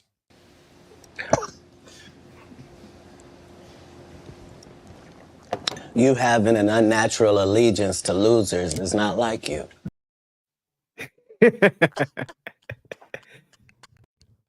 bro, bro. When I tell you I can't stand Rudy Gobert, I legitimately don't understand why the NBA keeps giving him Defensive Player of the Year awards. Like, bro, they need to raise for him alone. They need to be biased, okay? They need to raise it. Like, hey, bro, if you don't get a solid 15 rebounds and 10 blocks per game with a solid 25 points, you're not allowed to win this award anymore. Because, bro, if we're just going to give you an award based on the fact that you can block some shots that are at your elbow, okay? And we're going to call that Defensive Player of the Year, and then you can't play defense come playoff time. Now, I also will go on record to say I will not blame the coach, and I will not blame Anthony Edwards. I don't know if I'm going to blame Karl Anthony Towns, but the only reason why I say he could be blamed is because he went on record to talk about how he's the best three-point shooting big man in the NBA. Bro, you are a solid power forward. You are not a big man. Okay? you straight up.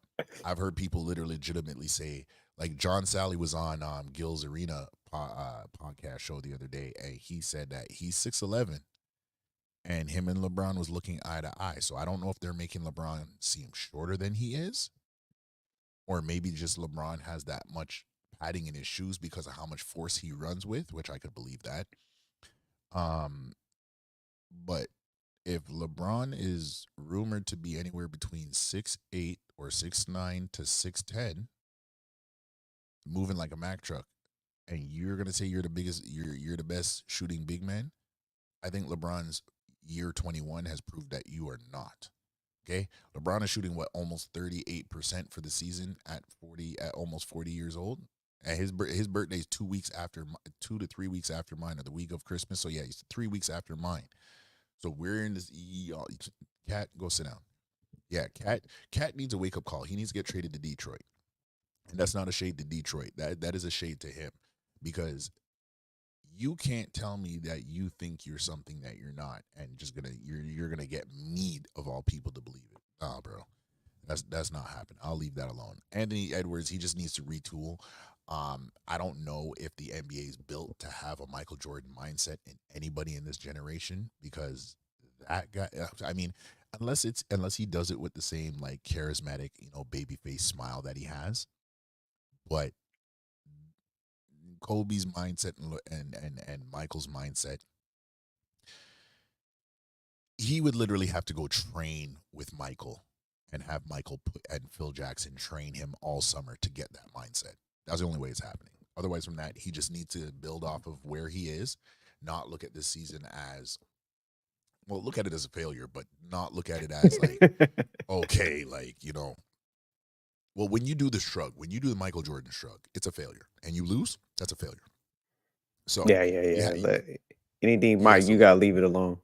Yeah, you should have left it alone. And he did try to do that in one press conference, and then when he did the shrug, he failed. And I think that sealed him, because, like, and this is another thing. I actually wrote this down. He put all his energy into beating one team instead of putting his energy into being the man that was going to guide his team to get to the finals. Right? Like, if we break down the mindset of Michael Jordan and Kobe Bryant, I think when we talk about and I'm gonna segue a little bit here, but if we talk about the mindset, the masculine mindset, right? Take away all their quote unquote bad decisions, whatever those are, right?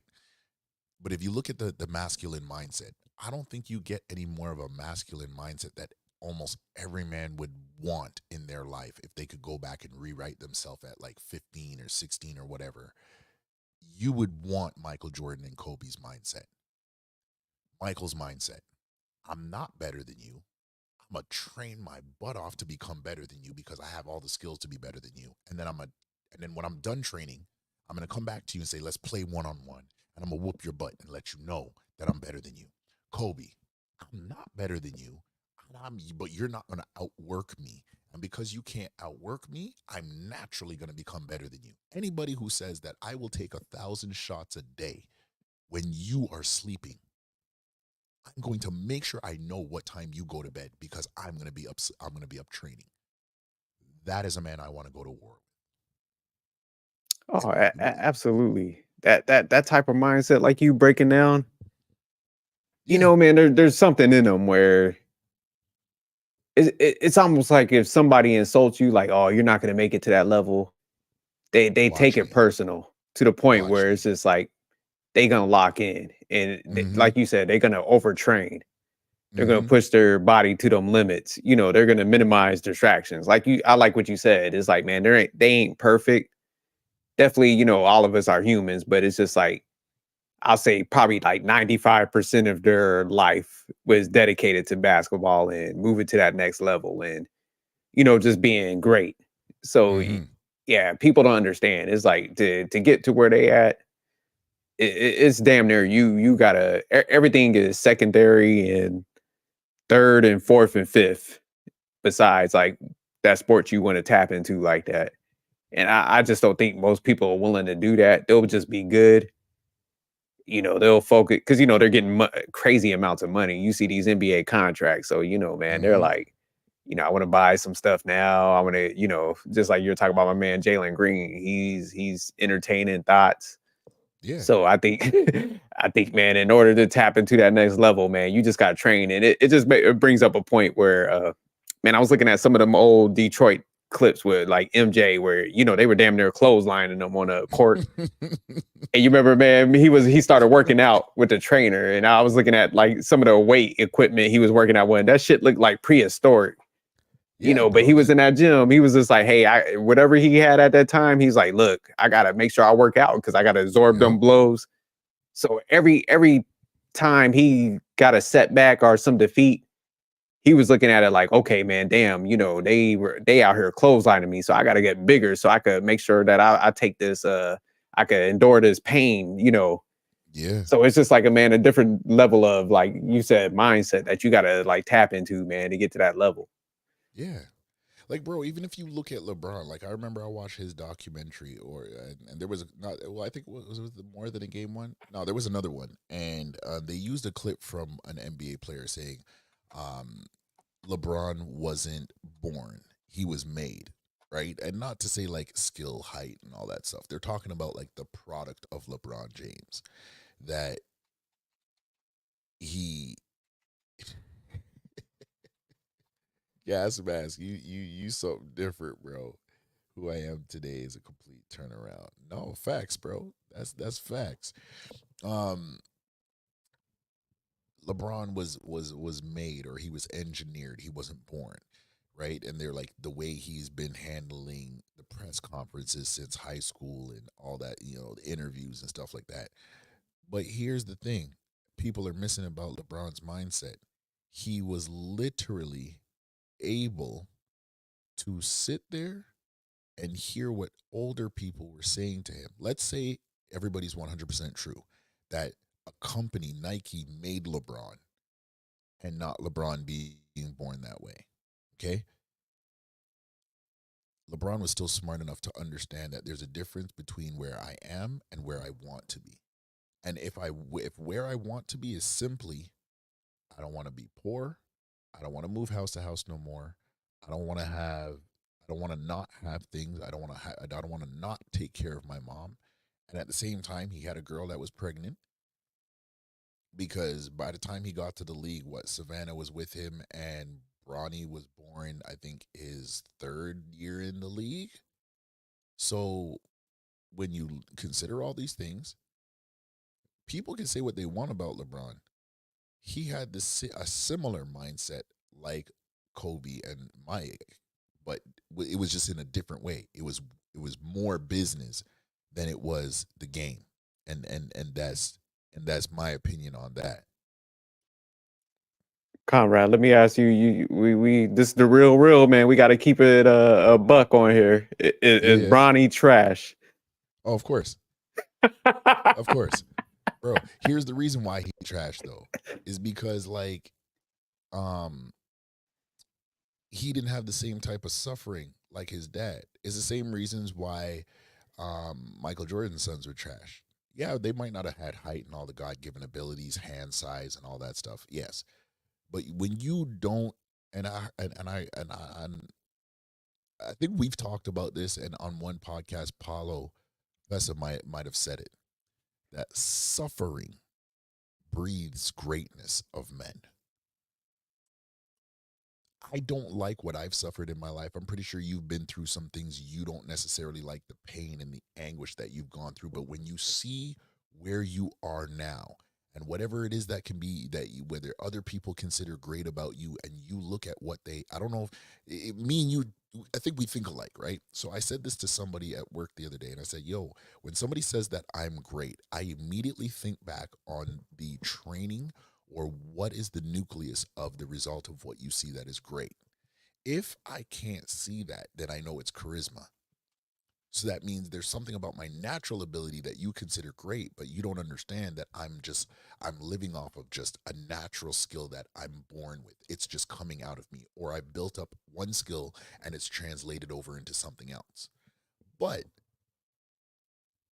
these kids, they don't have the same level of struggle their parents had to be able to create the same level of greatness or the same level of hype.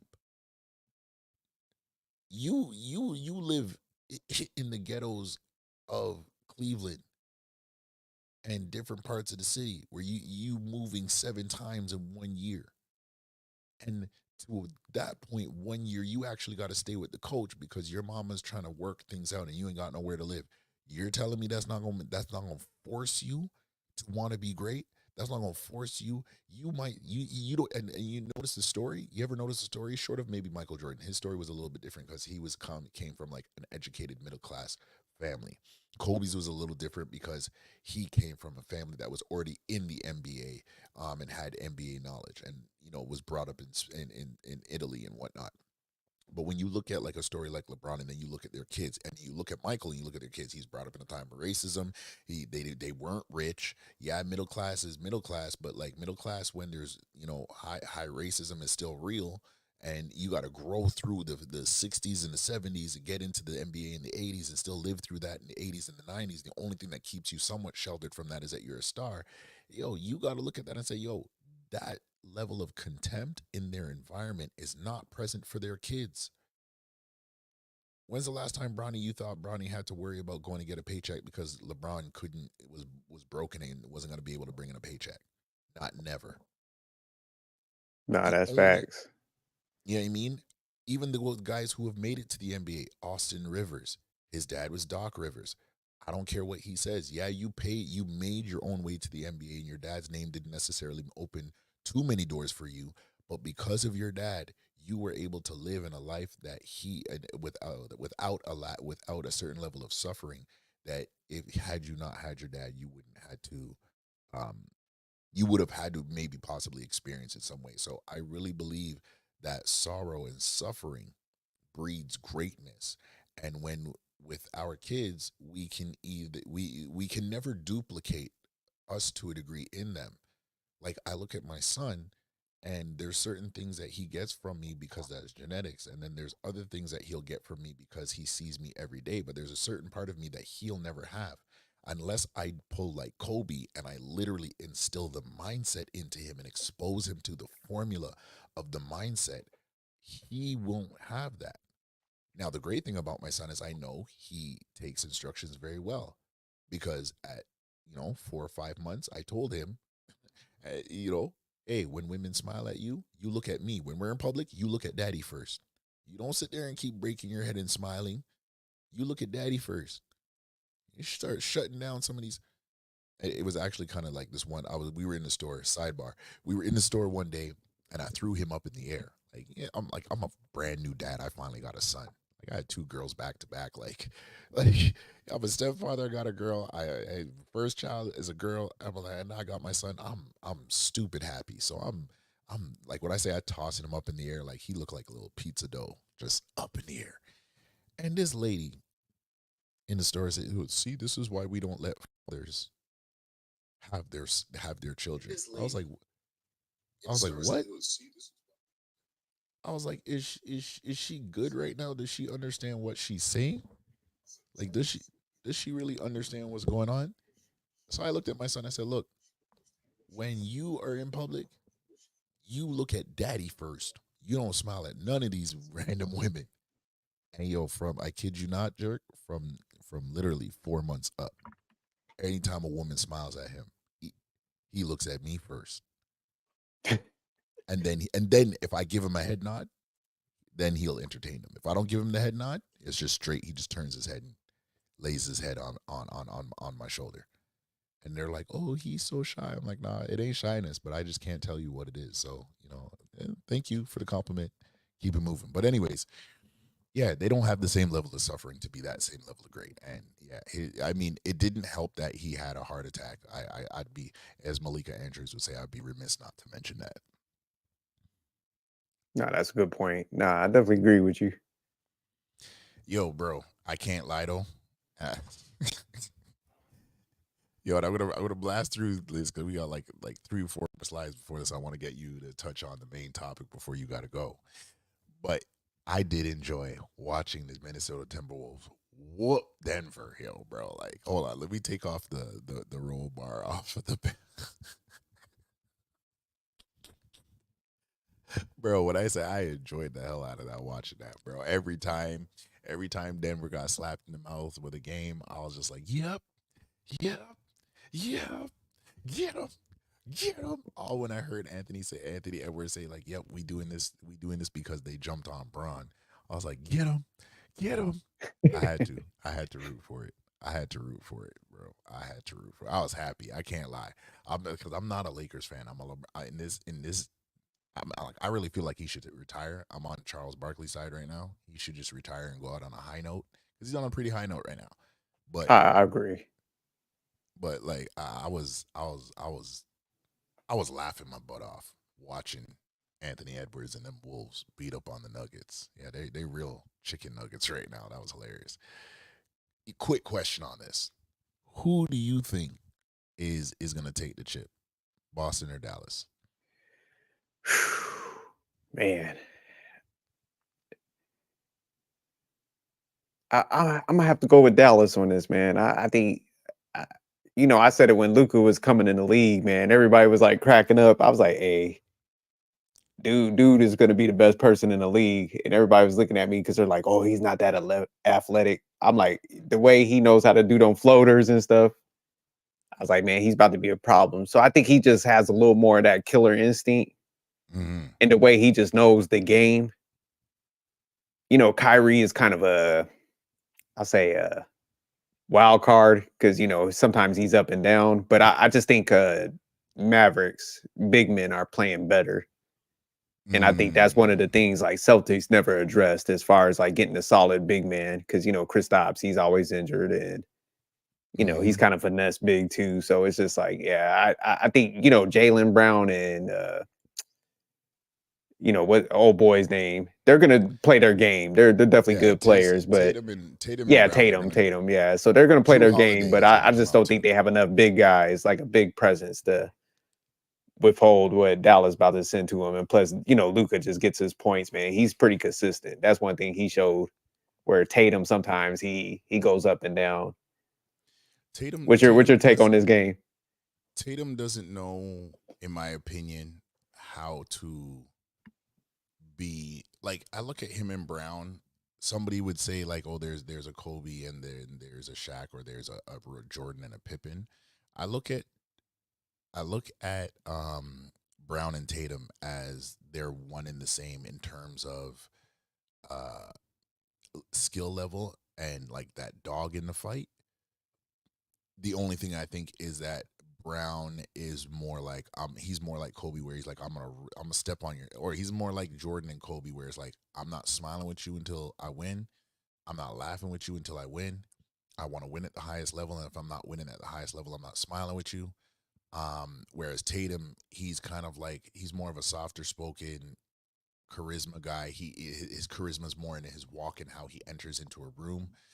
Um, all in all, I mean, my basketball intellect says that this is should go anywhere between 6 and 7 games if Boston plays the right way. But my mind in basketball says even with 6 or 7 games, Dallas should take this. That is my final. And the reason why I say that is not so much on Luka, it's more on Kyrie. Kyrie needs to get a championship this season even as playing a number two, to remain relevant. If they lose this season, Kyrie will have some problems within the next year in terms of his stock, because there will be a game in this series where Luka falls, not to injury, but for some reason he's just going to be flat. And if Kyrie don't pick up the slack at that point, and like, I don't care if it's a 30, 20, 50, 60-point game, it's going to have to happen, because they're not going to take into account all the crazy stuff or outlandish stuff, I should say, that Kyrie has said. They're going to take into account that interview or on Instagram he did with Kevin Durant, where he was like, oh, in my mind, I feel like I'm you, G. I feel like I'm 6'11" with a 7-foot wingspan, and I could just get to my spots. Like I just see myself like that. I just see myself rising up and doing all this stuff. That interview is what's going to come back to bite Kyrie. Like if I'm a newscaster, I'm already coining that. Like I'm saving that. Where if any Kyrie fails in any I'm bringing back up. Not so much that it was like, dude, you're not 6'11". You know what I mean? Like, and dreamers can dream. But it's what he said with the confidence that he said it with. Now is his time to prove that. And that's something that neither Jaylen Brown nor Jason Tatum can stop, because they have to remember they're facing somebody that was on their team literally 4.5, 5.5 seasons ago, whatever that looks like. I can't definitively remember. So Yeah, it's I'm about pulling for that time Dallas. frame. Yeah, I'm pulling for Dallas. I've been thinking about this all day, because I was like, yo, if anybody asks me this question, I gotta have an answer on it. So yeah, I'm pulling. I'm pulling for Dallas. Now that's a I know great you might. breakdown. I like what you said about Tatum and Brown kind of being similar players. Mhm. Just going back to the last where we were talking about the Wolves, I think that would probably be a good trade. Like, Carl Anthony Towns for either Brown or Tatum. That would probably be the move they need to make. Because yeah, they just play two similar roles, man. Where they either need a big man or a point guard. Something to balance it out a little better. But I do agree with you. Yeah, I think that Dallas definitely is probably going to take this one. I'm gonna add on to something you just said. Okay, so before we get off this and head into the main video, because like I said, I just want to get your take before you got to take off. If that is proposed the same way if that happens the same way you just said it, right? They get rid of Towns, they get Jaylen Brown. Do you realize that Wolves team would actually be, in terms of usage of personnel, they should be able to look like what Shaq and Kobe look like in the Lakers team? Yeah, they'll have If you that think like about mental it, toughness, like you said, that mindset. yeah, they might. Well, Jaylen Brown and Anthony Edwards and Mike Conley, like they'll have it where your testers, and where like I'm looking at like a Ron Harper, when I'm looking at a Robert Horry, when I'm looking at a Shaq in terms of size or should be down low dominance, that's how I'm looking at that team. And when I look at that Lakers team, not terms of Kobe, Shaq specifically, but just in terms of the personnel that is on the court, you technically have an 03, not 03, that was what, 2000, 2001, Lakers squad. I would say, yeah, somewhere around there. You're gonna have the right role players to be able to get you the right outcomes at the right time. I just think, yeah, that is. I actually really like that proposal. I really like that proposal. I'm gonna post that this week. I really Yeah, like yeah. that Put it. But proposal. we need to blast them. I'm telling you, man. It's funny when we're just talking about some of this stuff. I was like, man, me and Conrad might have to do a weekly recap on some of these urban topics, man. I'm liking this. Yeah, bro. Like, I'll be honest. I always like, bro. I coin these down just as they come to me. Um, Movies that need to happen in 2025. Now, I'm a big cartoon buff, so like Captain Planet, Biker Mice from Mars, Gargoyles. I heard that Gargoyles was in the mix. Captain Planet, I haven't heard nothing on that. That last movie, I don't know what it is, something cats, SWAT cats, or whatever it is. I ain't never heard of that cartoon before. So, but I know between Biker Mice from Mars and Gargoyles, that needs to happen. Disney, Pixar, DreamWorks, I don't care which one of y'all do it. Make it happen. Just make it happen. Bring my No, childhood back, facts. I'm please. definitely tuning in. They make those. Yeah, Biker Mars and like you said, Gargoyles. Those would definitely Yeah, like Gargoyles is I'm interested to see because that they said it's been rumored that that might actually be somewhat of a live action mixed with the CGI, and I was just like, Oh, okay. Damn, that'll be tough then. yeah, yeah, I'm on that. Ladies, if you're watching, whenever you watch, thank you for watching. We really appreciate you here. I just want to give you guys a simple message. Ladies, loving yourself is more than status and sexual prowess. I'll push it up a step further. There's nothing about being a boss babe that has anything to do with how much attention and sex you're able to have. I don't know who lied to you, and I know who lied to you is feminism. And everybody who wrote in Cosmopolitan and Essence magazine and Ebony magazine and Vibe and Double XL, they done lied to you because even those who you look up to about boss babes and all them, they're not boss babes. How many times have Jay-Z been cheating on Beyonce? So much so that if we acknowledge the story the way it really is, we would come to find out that Beyonce was not his first choice. Aaliyah was. But I'm gonna leave that alone because that's going to deal into another topic. I'm not trying to give away June's episodes, and that one really has a heartstring. But ladies, loving yourself is more than status and sexual prowess. I'm gonna leave it there until we get some ladies up here and they can be like, "Well, Conrad, what do you mean about that?" All right, all right, Jerk, what you got to say about that? Agree, disagree? Nah, I agree with it, man. I like this photo, man. I like how they have the trash bags in there, Yeah, and the different fake categories friends, like fake bad friends, bad relationships, relationships. fake love, or the love bombing as Yeah, yeah, yeah. Nah, so that's definitely, man, good message because this is like, man, get rid of that stuff because, man, I think too many females play that like, these short term gains versus like looking at stuff long term. And it's just like, man, like when you start looking at like how this stuff is playing out in real life, man, a lot of females are just end up losing this type of game. So, nah, I think it's a big great time, message. big time, big time.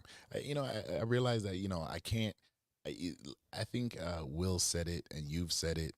Damien has said it. Manic has said it. Like we're better together than we are apart. And I realize that I can't focus on trying to influence men to be good without influencing women to be better than what is represented to them today.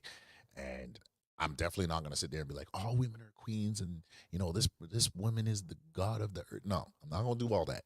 I'm going to tell y'all need to be better, and there's a way to be better. And thinking that status and sexual prowess is not it. We're going to change the narrative for 2024, what's left of it, and we're going to make sure that 2025, we got some really great women to go beside some really great men. And who knows, maybe in 2025, and I heard Will say this, so it doesn't even matter who does it first, but yo, we got to get a dating show. We got to get a dating show. Manic, definitely going to be the first guy up there. Like, he has Yeah, to. we putting his ass out there. He got to go. Oh, my days. My opinion on this, Jeezy, I ain't got nothing against you. Like you were, as much I'll be honest, I ain't never bought a rap album, and y'all can blame Tupac. Y'all can blame not Tupac. Y'all can blame Diddy and Jay-Z for that. For those who love conspiracy theories, I'm down to debate.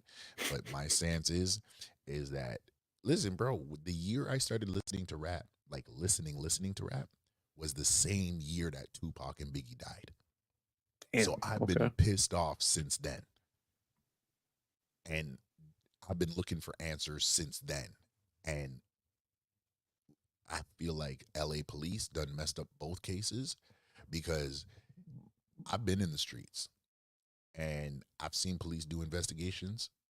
And one thing I've learned is that the only way you dismiss connected figures to a murder is either A, you have evidence that you haven't told anybody that they're actually not connected to it at all, and everybody's wrong, or somebody done paid somebody to be disconnected from something that they're in the midst of being.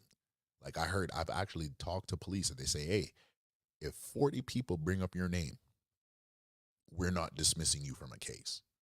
So I don't know how 3 different cities bring up Diddy's name and Jay-Z's name. They walking around here, but it is what it is. Jeezy,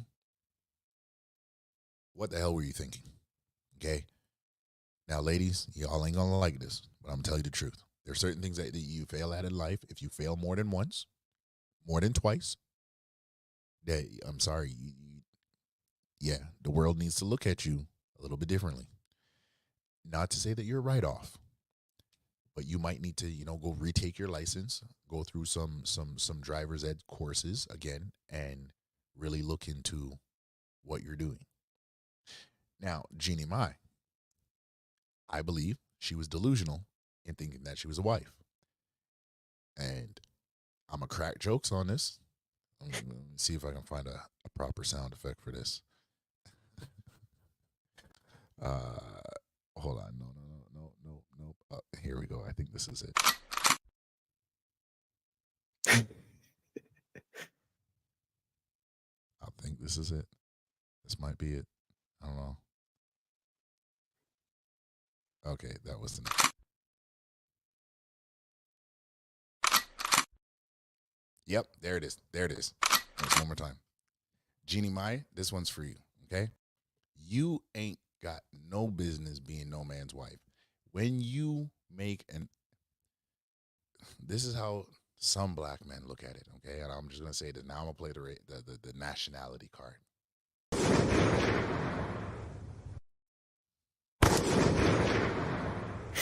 Yeah, there we go. Gunshots. When you lose a white man,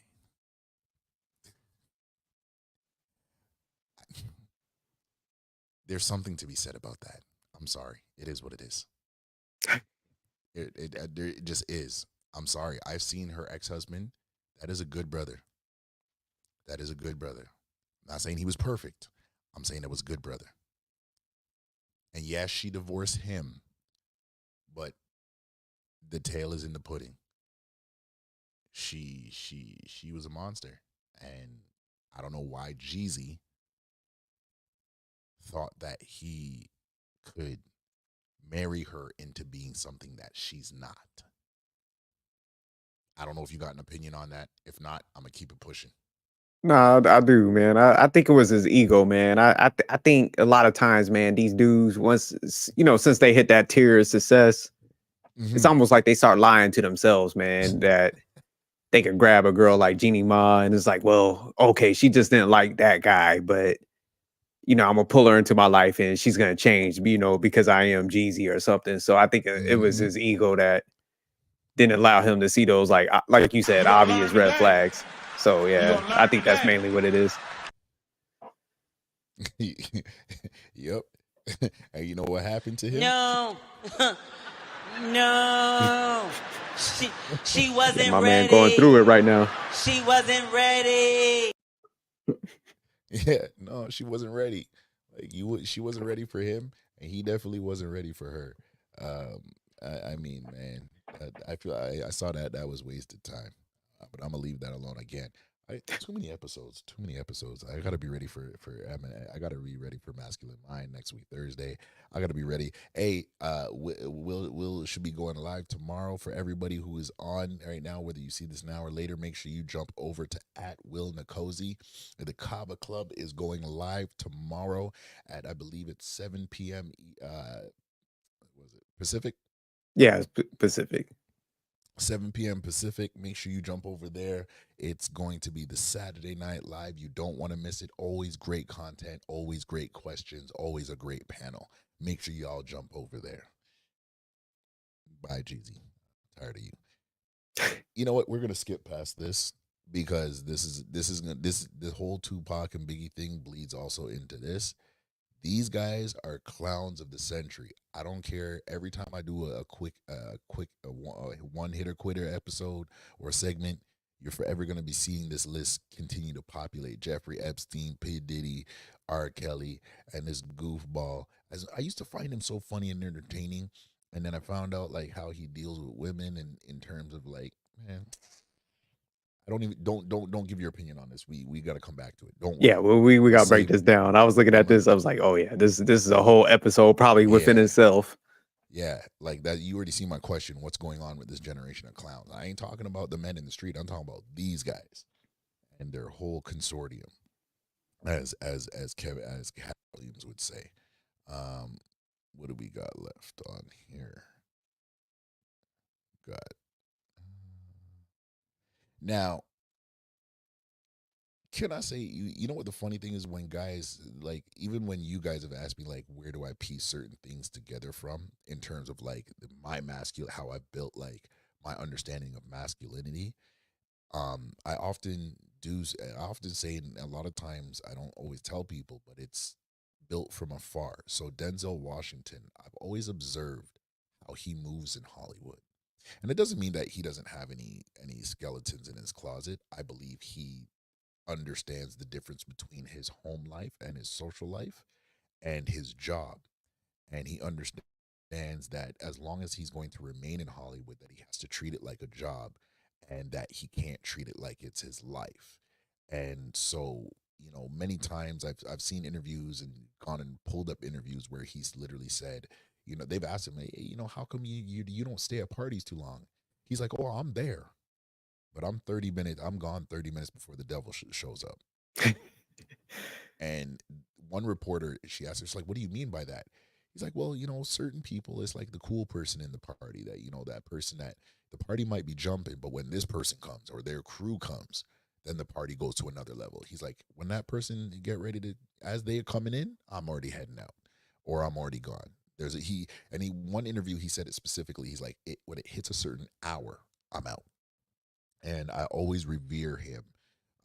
But it also makes me question because I remember one time he said that everybody who's ever won a Grammy or some notable award for movies or acting or anything, they've all paid a price. And I'm pretty sure he has a couple different notable awards. So I'm kind of interested to know what price he paid, but I'm hoping it's not the same price that everybody else has paid.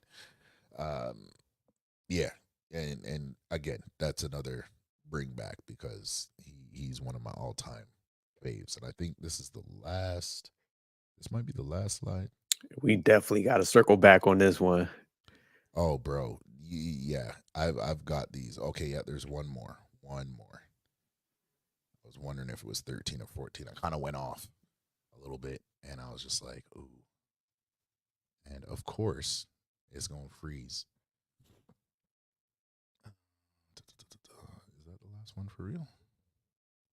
Oh, that's the last one. Yes. Oh my goodness. This individual. My how the tables have turned.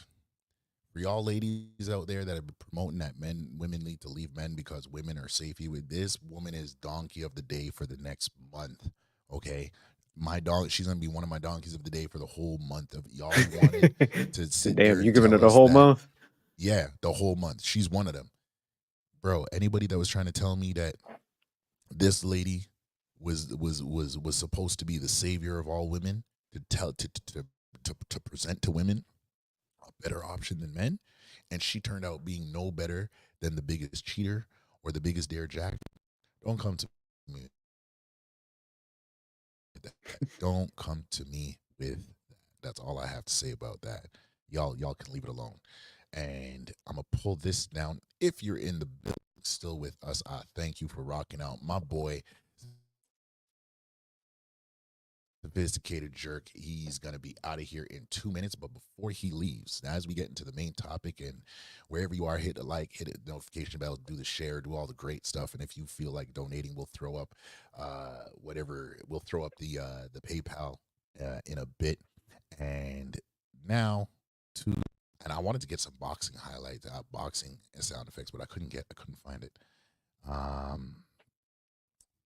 As soon as this stops spinning, I want to bring Miss Vivica Fox to the stage. I might have to do this one dolo because you might be out of here just now.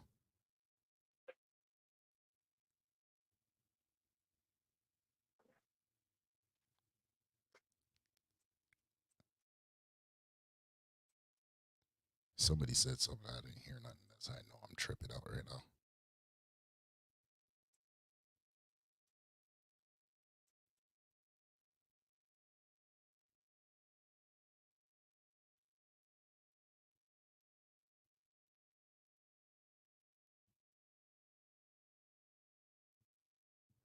Da-da-da. Come on.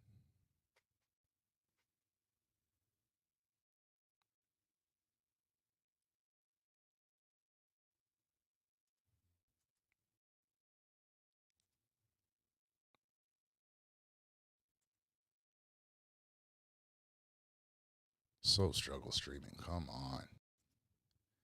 I need that sound effect that JR has. Come on. Yo, I've been ever since I remember when I first started tuning into the Lapeef Network before the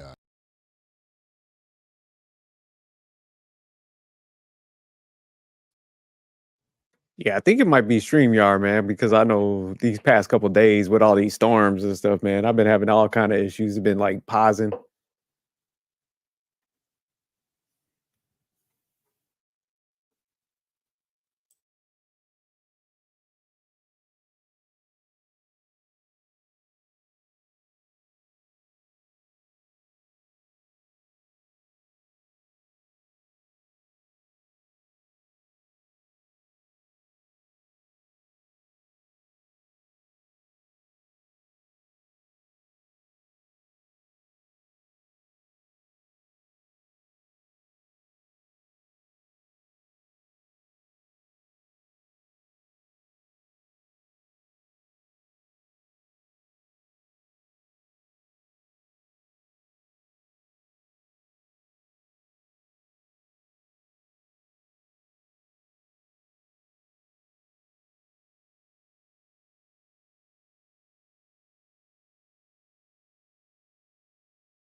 I do apologize, everybody. I don't even understand how that just happened, but either way, um, Sophisticated had to go. So salute to Sophisticated. I do apologize for the brief interruption, but we're gonna bring up this video one more time because this is the main topic of what we're talking about tonight. And I'm probably not gonna be too much longer. And probably I might have to do a part two on this. And again, shout out to everybody. Shout out to Truth and Purpose Nexus. Shout out to everybody. I do apologize because some people got the notification late. Some people didn't get it at all. I was kind of still running around trying to get things done and get things situated. So definitely everybody, if there's a part two to this, definitely make sure you tap in. I'm not sure what's going on with the stream right now. I'm trying to figure this out.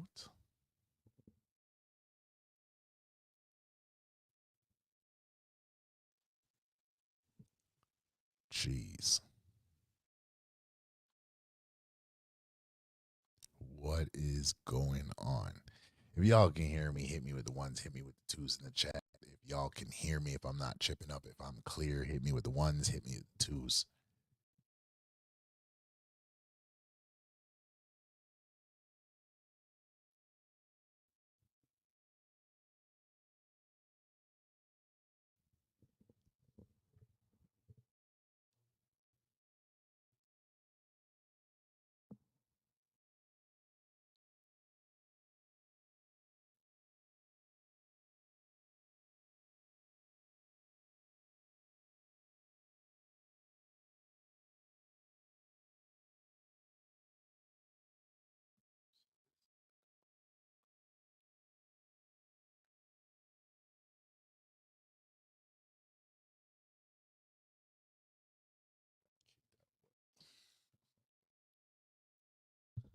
Yo, y'all, give me 3 seconds. We just uploading this video right quick, and then if it doesn't upload, we might actually call it night because we've been on for 2 hours already.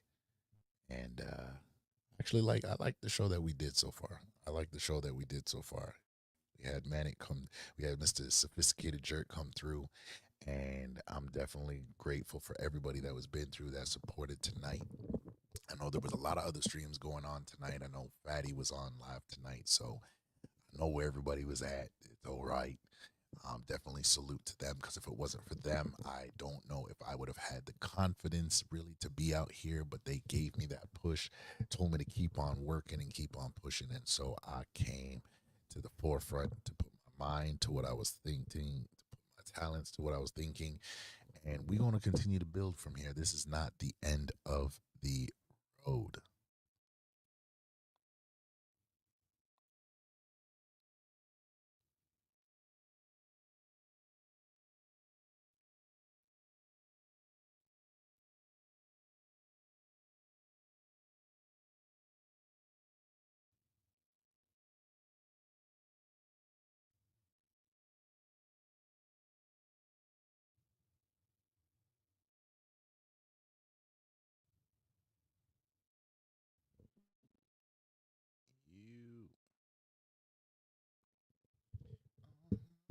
You.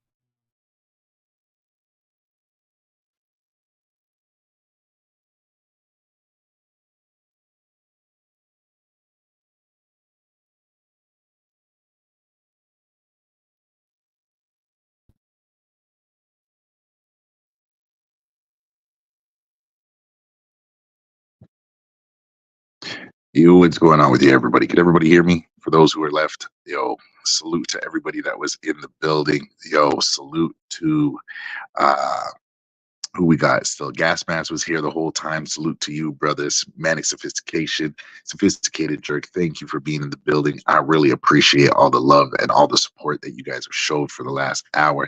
Yo, Gas Mask. We definitely want to be able to uh, get you. We got to do a part 2 on your episode, bro. That violence and morality, that was a big task. That was a very big task. So I definitely want to be able to do that. Salute to everybody being here. You know what? We're gonna finish. We're gonna do a part 2 to this because I want to get everybody up. Men like you don't exist. There's gonna be a part 2 to this. As you can see, tonight was a lot more casual, and I'm glad that we was able to still get it done. Still get it done. You know what? I had a good time with you all. I had a good time with Sophisticated, and so I definitely don't want to spoil anything thus far. So to all of y'all, I love y'all, respect y'all. For those who are still live, I think Fatty's still live and everybody else is still live. So make sure you hit up their streams right now. Team Fatty and the Untouchables, Ilkhan Ali and the Untouchables. Hit them up and definitely show them some love. I'm heading over there just now. See you guys on that side. I love you all. Peace in the T-Dot streets and the Middle East. Love y'all. Have a good night.